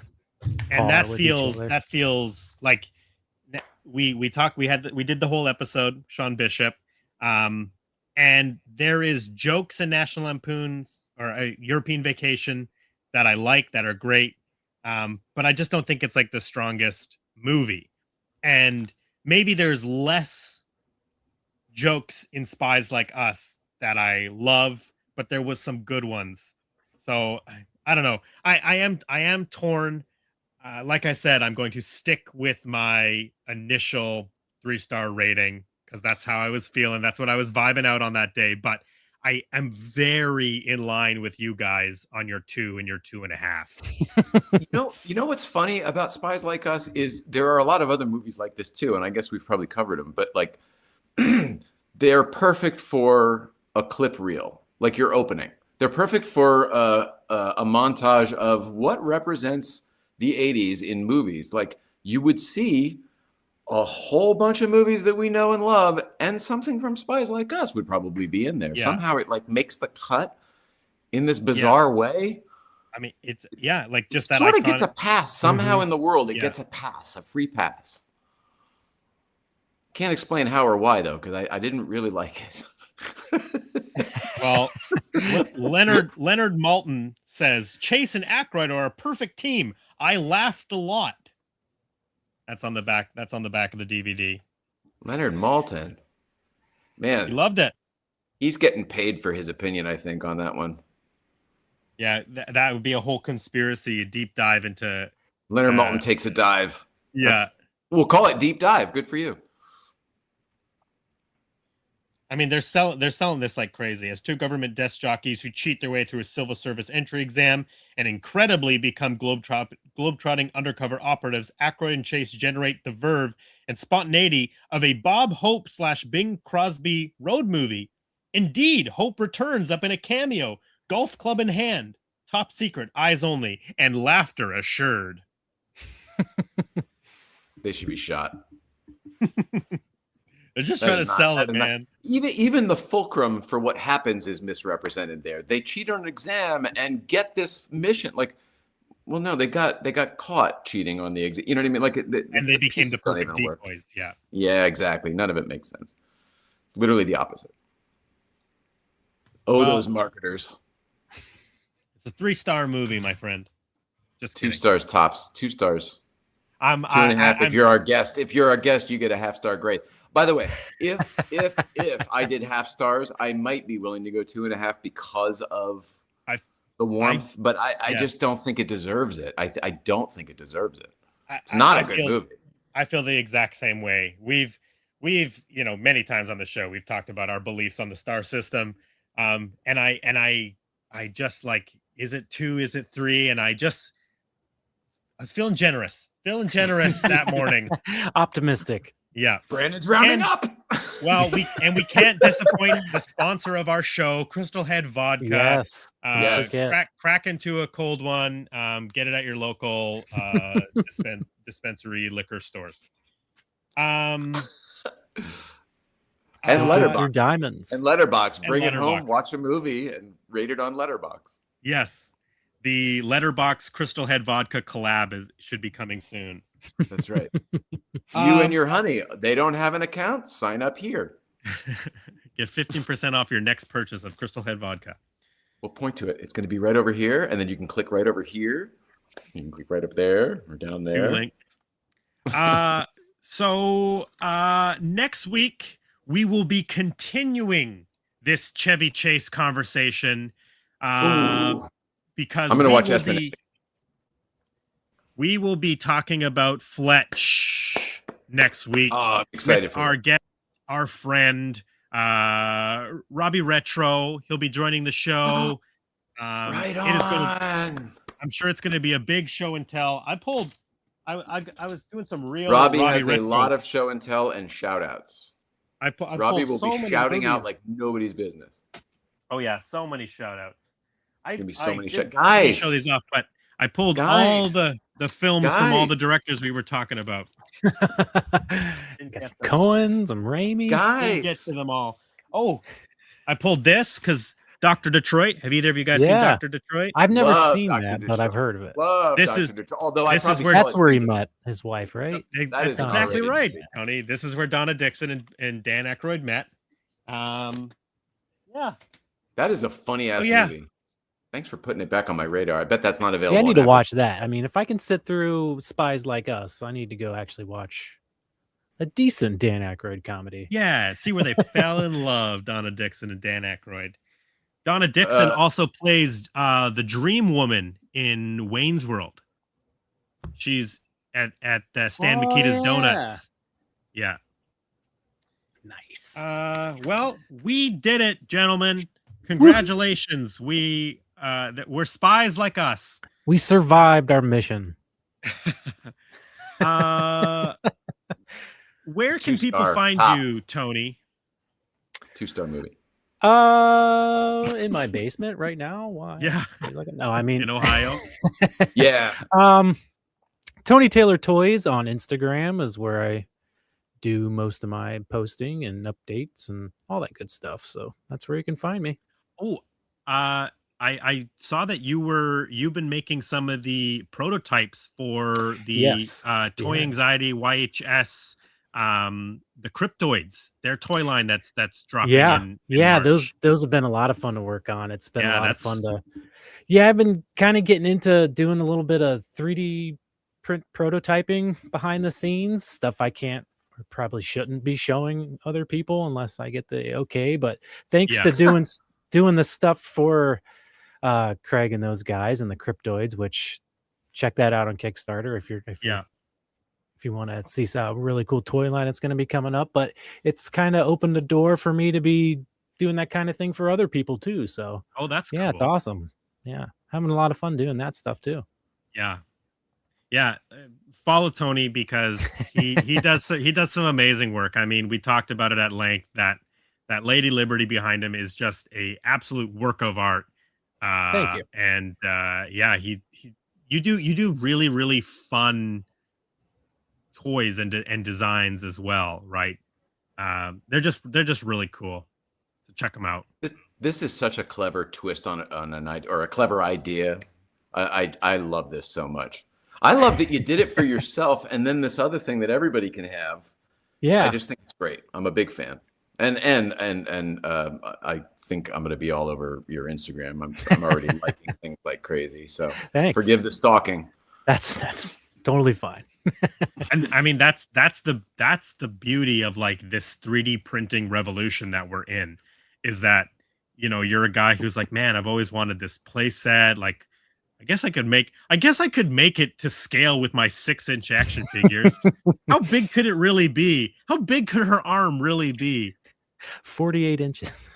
That you bring up an interesting point, Brandon. That's the type of thing Sean and I would have made back in the day as kids, but it would have been out of like paper mache or something fragile and very, very breakable. And then the moment mom moves it to vacuum and the thing falls over and breaks, everybody's day is ruined. But if this is all like modeled in 3D, like you can just, God forbid, the dog knocked it over. You're like, oh, I'll just remake from here up or whatever you need to do and fix it, right? Yeah. Not to make it seem like it's simple. I see the amount of work that went into Oh, it's fixable because I made it. Yeah, definitely. But yeah, it was a lot of work and kind of a lot of teaching myself a few tricks, adding a few new tools to my toolbox as far as like the weathering and the aging goes, some stuff that I've never really tried before. I've watched from afar and done a little bit of weathering, building some props here and there, but doing something like this was bit of an undertaking. Had you ever done something at that size and scale before? Is this the biggest thing you've ever made? Which way? I made that Slimer. I'll make you big 1 second. Yeah, Brandon, me next. You want to be big? No. Come on, buddy. No. There we go. Oh wow. That is freaking full scale Slimer coming through the wall. Yeah, I mean, coming through the wall. Firehouse, I see. I accidentally, like the way I cut his body to make him coming through the wall. Once he's actually mounted on the wall, he's almost like facing down, so you don't really see his face. So I had to like prop him up, like push him away from the wall, which ended up being a happy accident because as you can see, I ended up putting lights there, so it kind of. Oh yeah. I don't know what it looks like in person. On here, it looks like an incredible effect. Looks like he's coming out of the wall with, ectoplasm light. That's amazing. I did do the like I said, the rooftop from the first movie, Spook Central or Dana's apartment building. The Gozer temple. The Gozerian temple at the top where the doors I open and Gozer that's comes on out. your Instagram. Can't wait. I do that, but the Statue of Liberty is way bigger than that, actually. Okay. So, but yeah, it's probably the biggest, most in-depth thing I've ever really tried to tackle. I've built the containment unit and fully functioning containment's right on the other side of the computer Yeah, monitor. yeah. His Tony's Might be able Ghostbusters to. basement is so impressive. There Oh it is. wow, cool. Oh Containment gosh. unit. Yeah, Explains and a lot of okay, so stuff. you're accuracy guy too. Cool. Kind of too. I'm a screen accurate kind of guy. Like, Yeah, if it no, looks I'm good on somebody else's screen, it's fine. yeah, I got you. That's awesome. That's awesome. Well, I'm just looking at things like your suit back there. It looks like that name patch is in the right place. People screw that up all the time. But there's just weird little things. I'm like, well, he gets the details. Okay. And the fact Details that are like fun. the stripes on the wall in the right tiles in the right places for the Slimer wall, like even though there's something else blocking it, I can tell that's what you did there. Yeah, And I I'm got like, that sleeping bag mounted like it's a piece of art. And yeah, somehow I get it. I get it, man. It takes a certain brain. It Super does, cool. yeah. Well done. thank you. Appreciate it. Jay, where can people find you on the internet? Well, I'm going to be over there on his Instagram for one. Yeah. I'll be spending most of All my are time welcome. there All are welcome. Let's see. Porsche Life 111 is the Instagram. I'm there most days in some way, shape, or form. The YouTube show is Late Night Playset. There's an Instagram for that as well. You can often find me driving around the country for Mobile One, but right now Yellow Car's in the shop, so I'm staying put.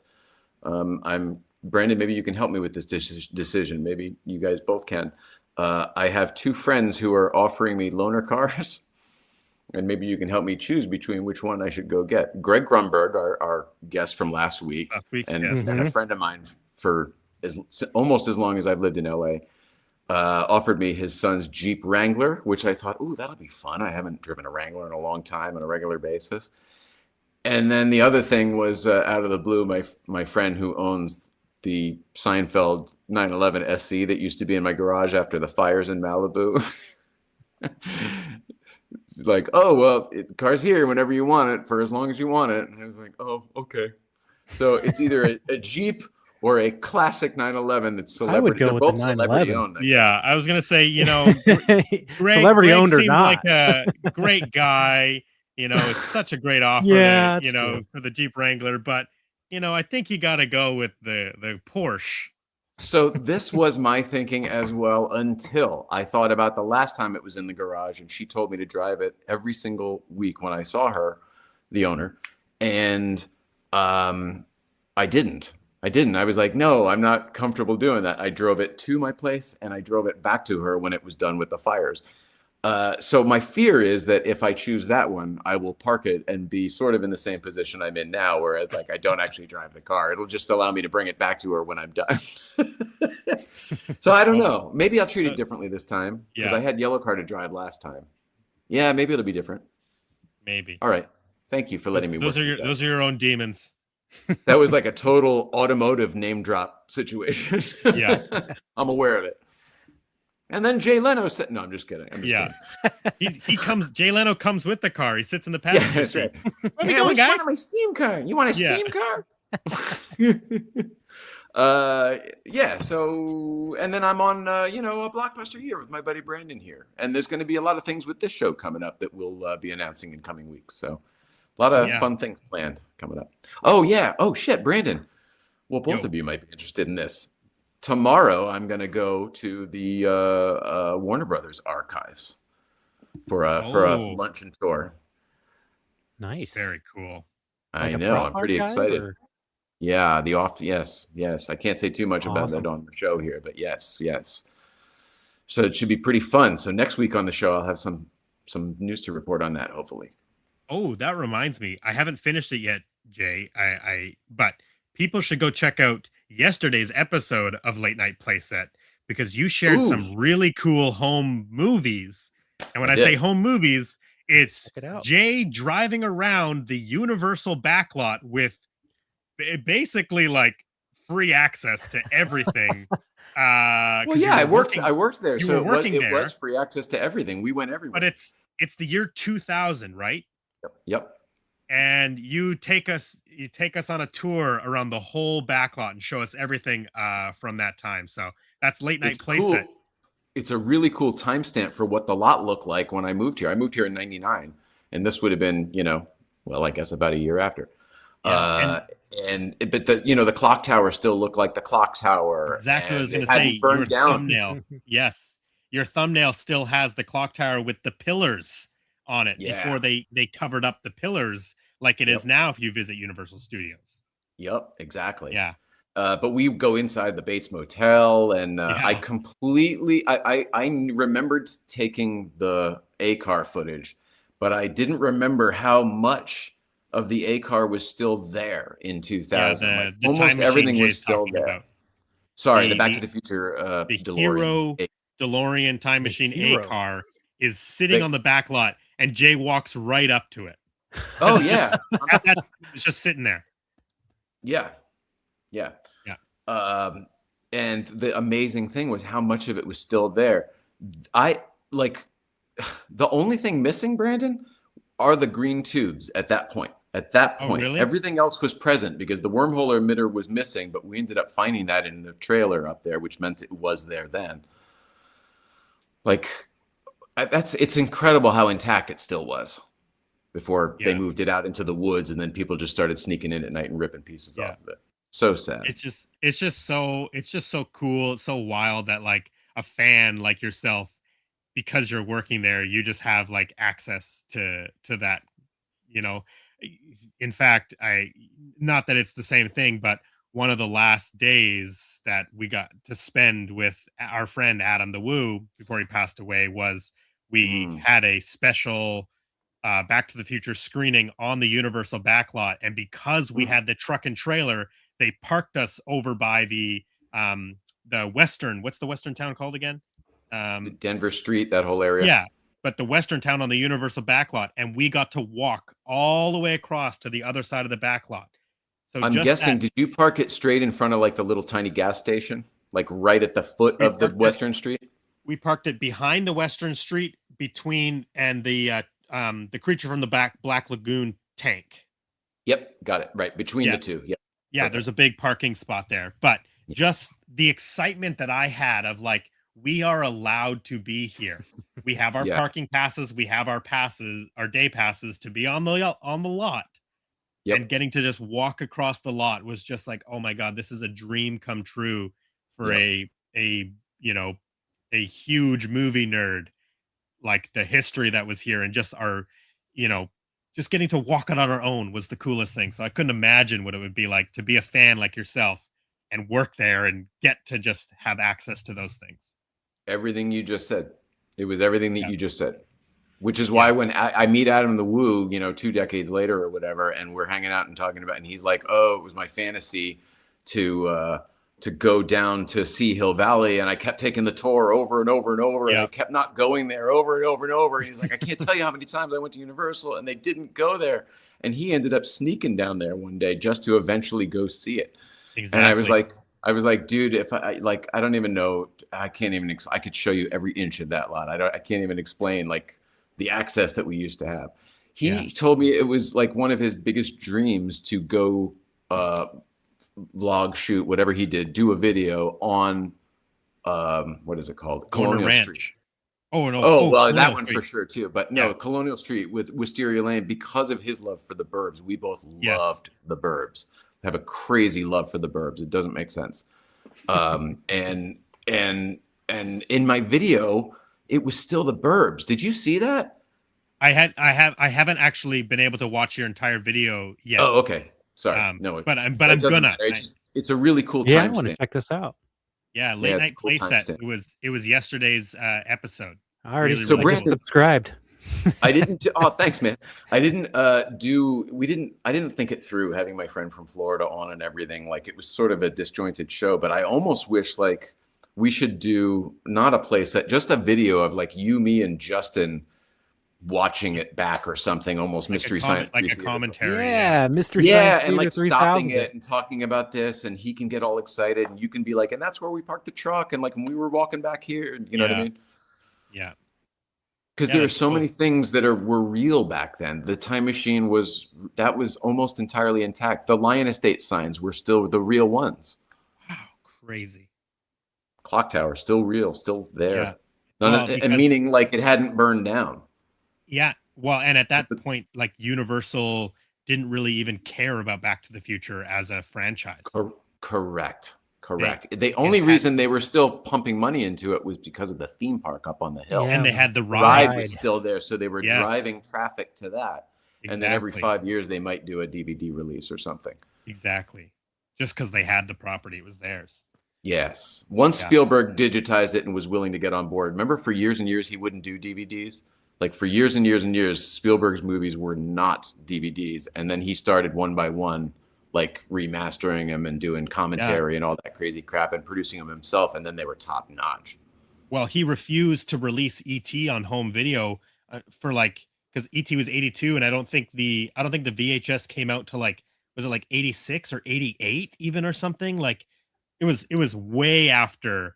I honestly think it might've been the 10th anniversary, 92.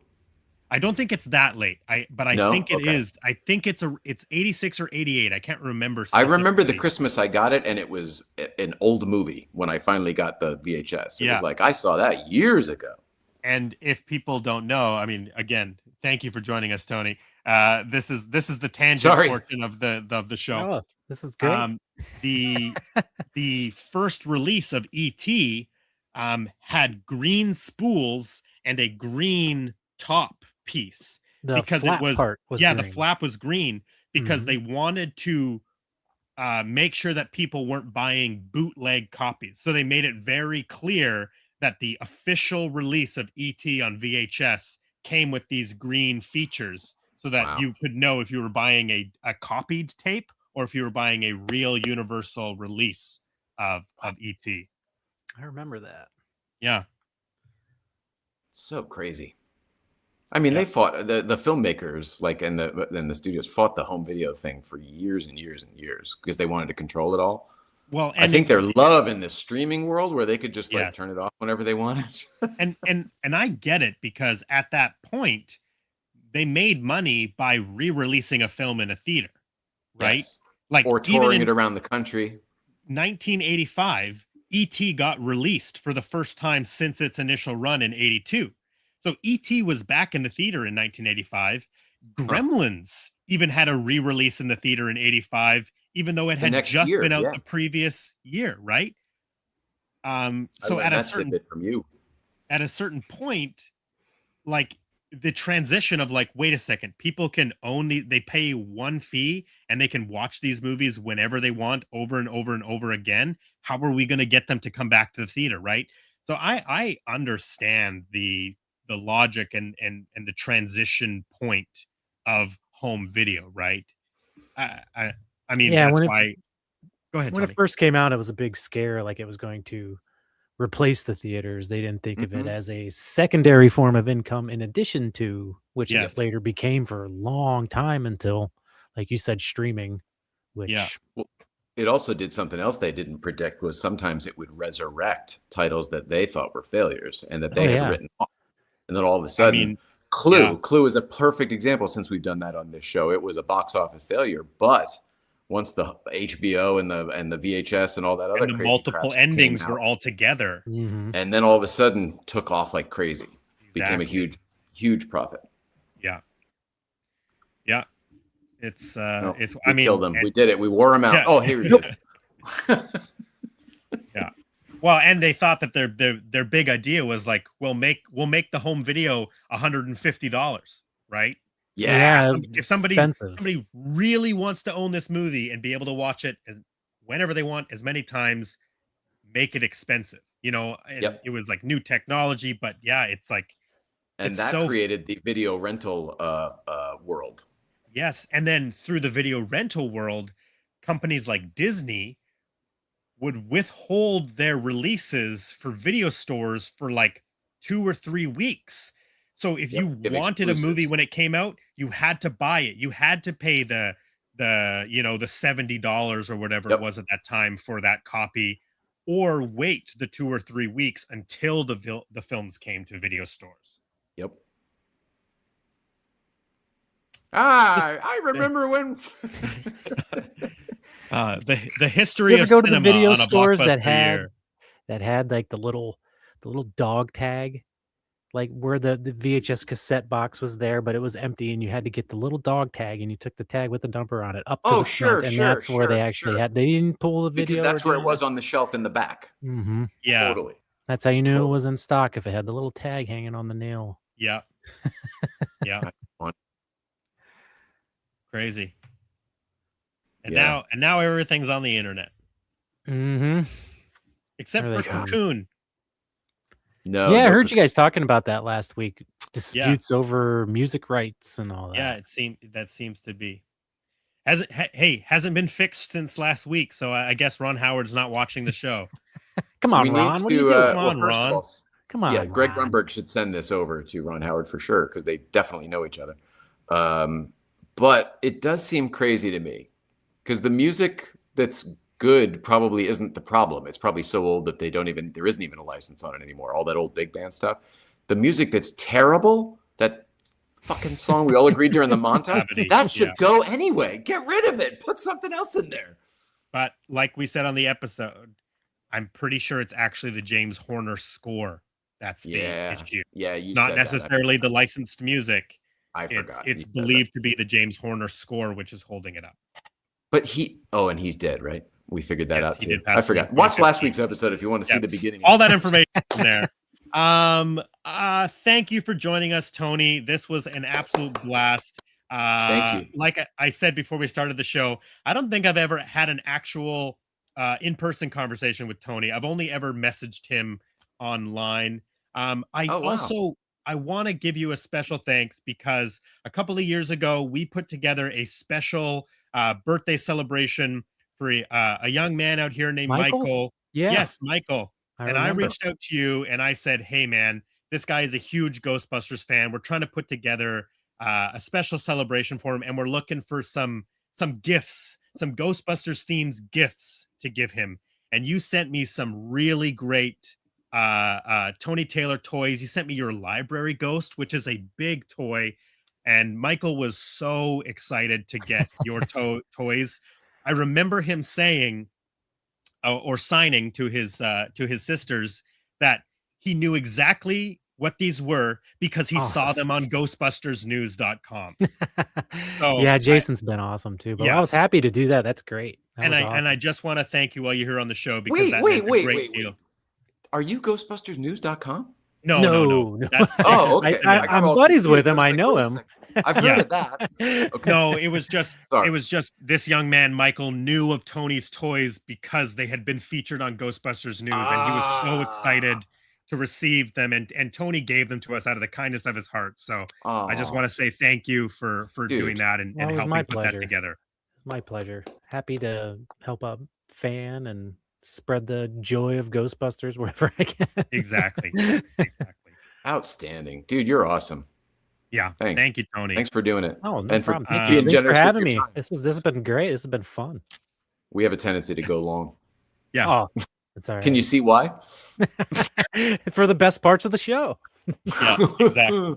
One day someone's gonna like catalog like how much time we actually spend talking on the movie, and it is going to it's becoming less and less lately.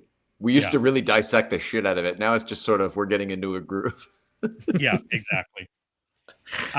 Anyway, thanks. Thank you, Tony. Check out Tony Taylor Toys. Get yourself a Kicking Libby miniature diorama. They're available for a limited time only. I don't know if you've actually said how long they're going to be available for. Ooh. I don't know. Well, I honestly don't know. Maybe at least another week or so. Okay. I got mine. I ordered mine the day they dropped, so you're probably painting one of mine right now. Yeah, I just started painting them. Still got some printing as we speak. Might pick up a hum of a printer here and there on the podcast, but other than that, they're rolling along pretty good. Wow, you're hand painting those all individually yourself? Yes. Wow, that's amazing, man. That's amazing. That's so much work. I hope people appreciate that amount of work. Yeah, I'm buying art from the artist. Like that's why legitimately, that's why I'm supporting art. Tony, because I think he's doing cool stuff. It's fun, and in a way, it's like this is what I get excited about in the art world, right? It's like this is an original Tony Taylor. Okay, I'm gonna have it on my desk. Awesome. Well, thanks a lot for all the kind words, guys. It means a lot. Thank you. Keep it up, man. Keep it up. Keep it Can't up. wait to see what's next. Yeah, I've got a lot of ideas. yeah. I bet you do. Her foot. You got to build her foot. Oh, smushing And the car, cop car. the cop car. Yeah, That's a good idea. I do want to make like a 6-inch scale something from every film. So I've got number 1 and 2 down. I've got to figure out something for Afterlife, and then you got Frozen Empire, and go from there and see what happens. A Stay Puffed stepping on the church. Oh, that would. Nobody steps on a church in my town. I did his head. I got his head and his hands on the diorama.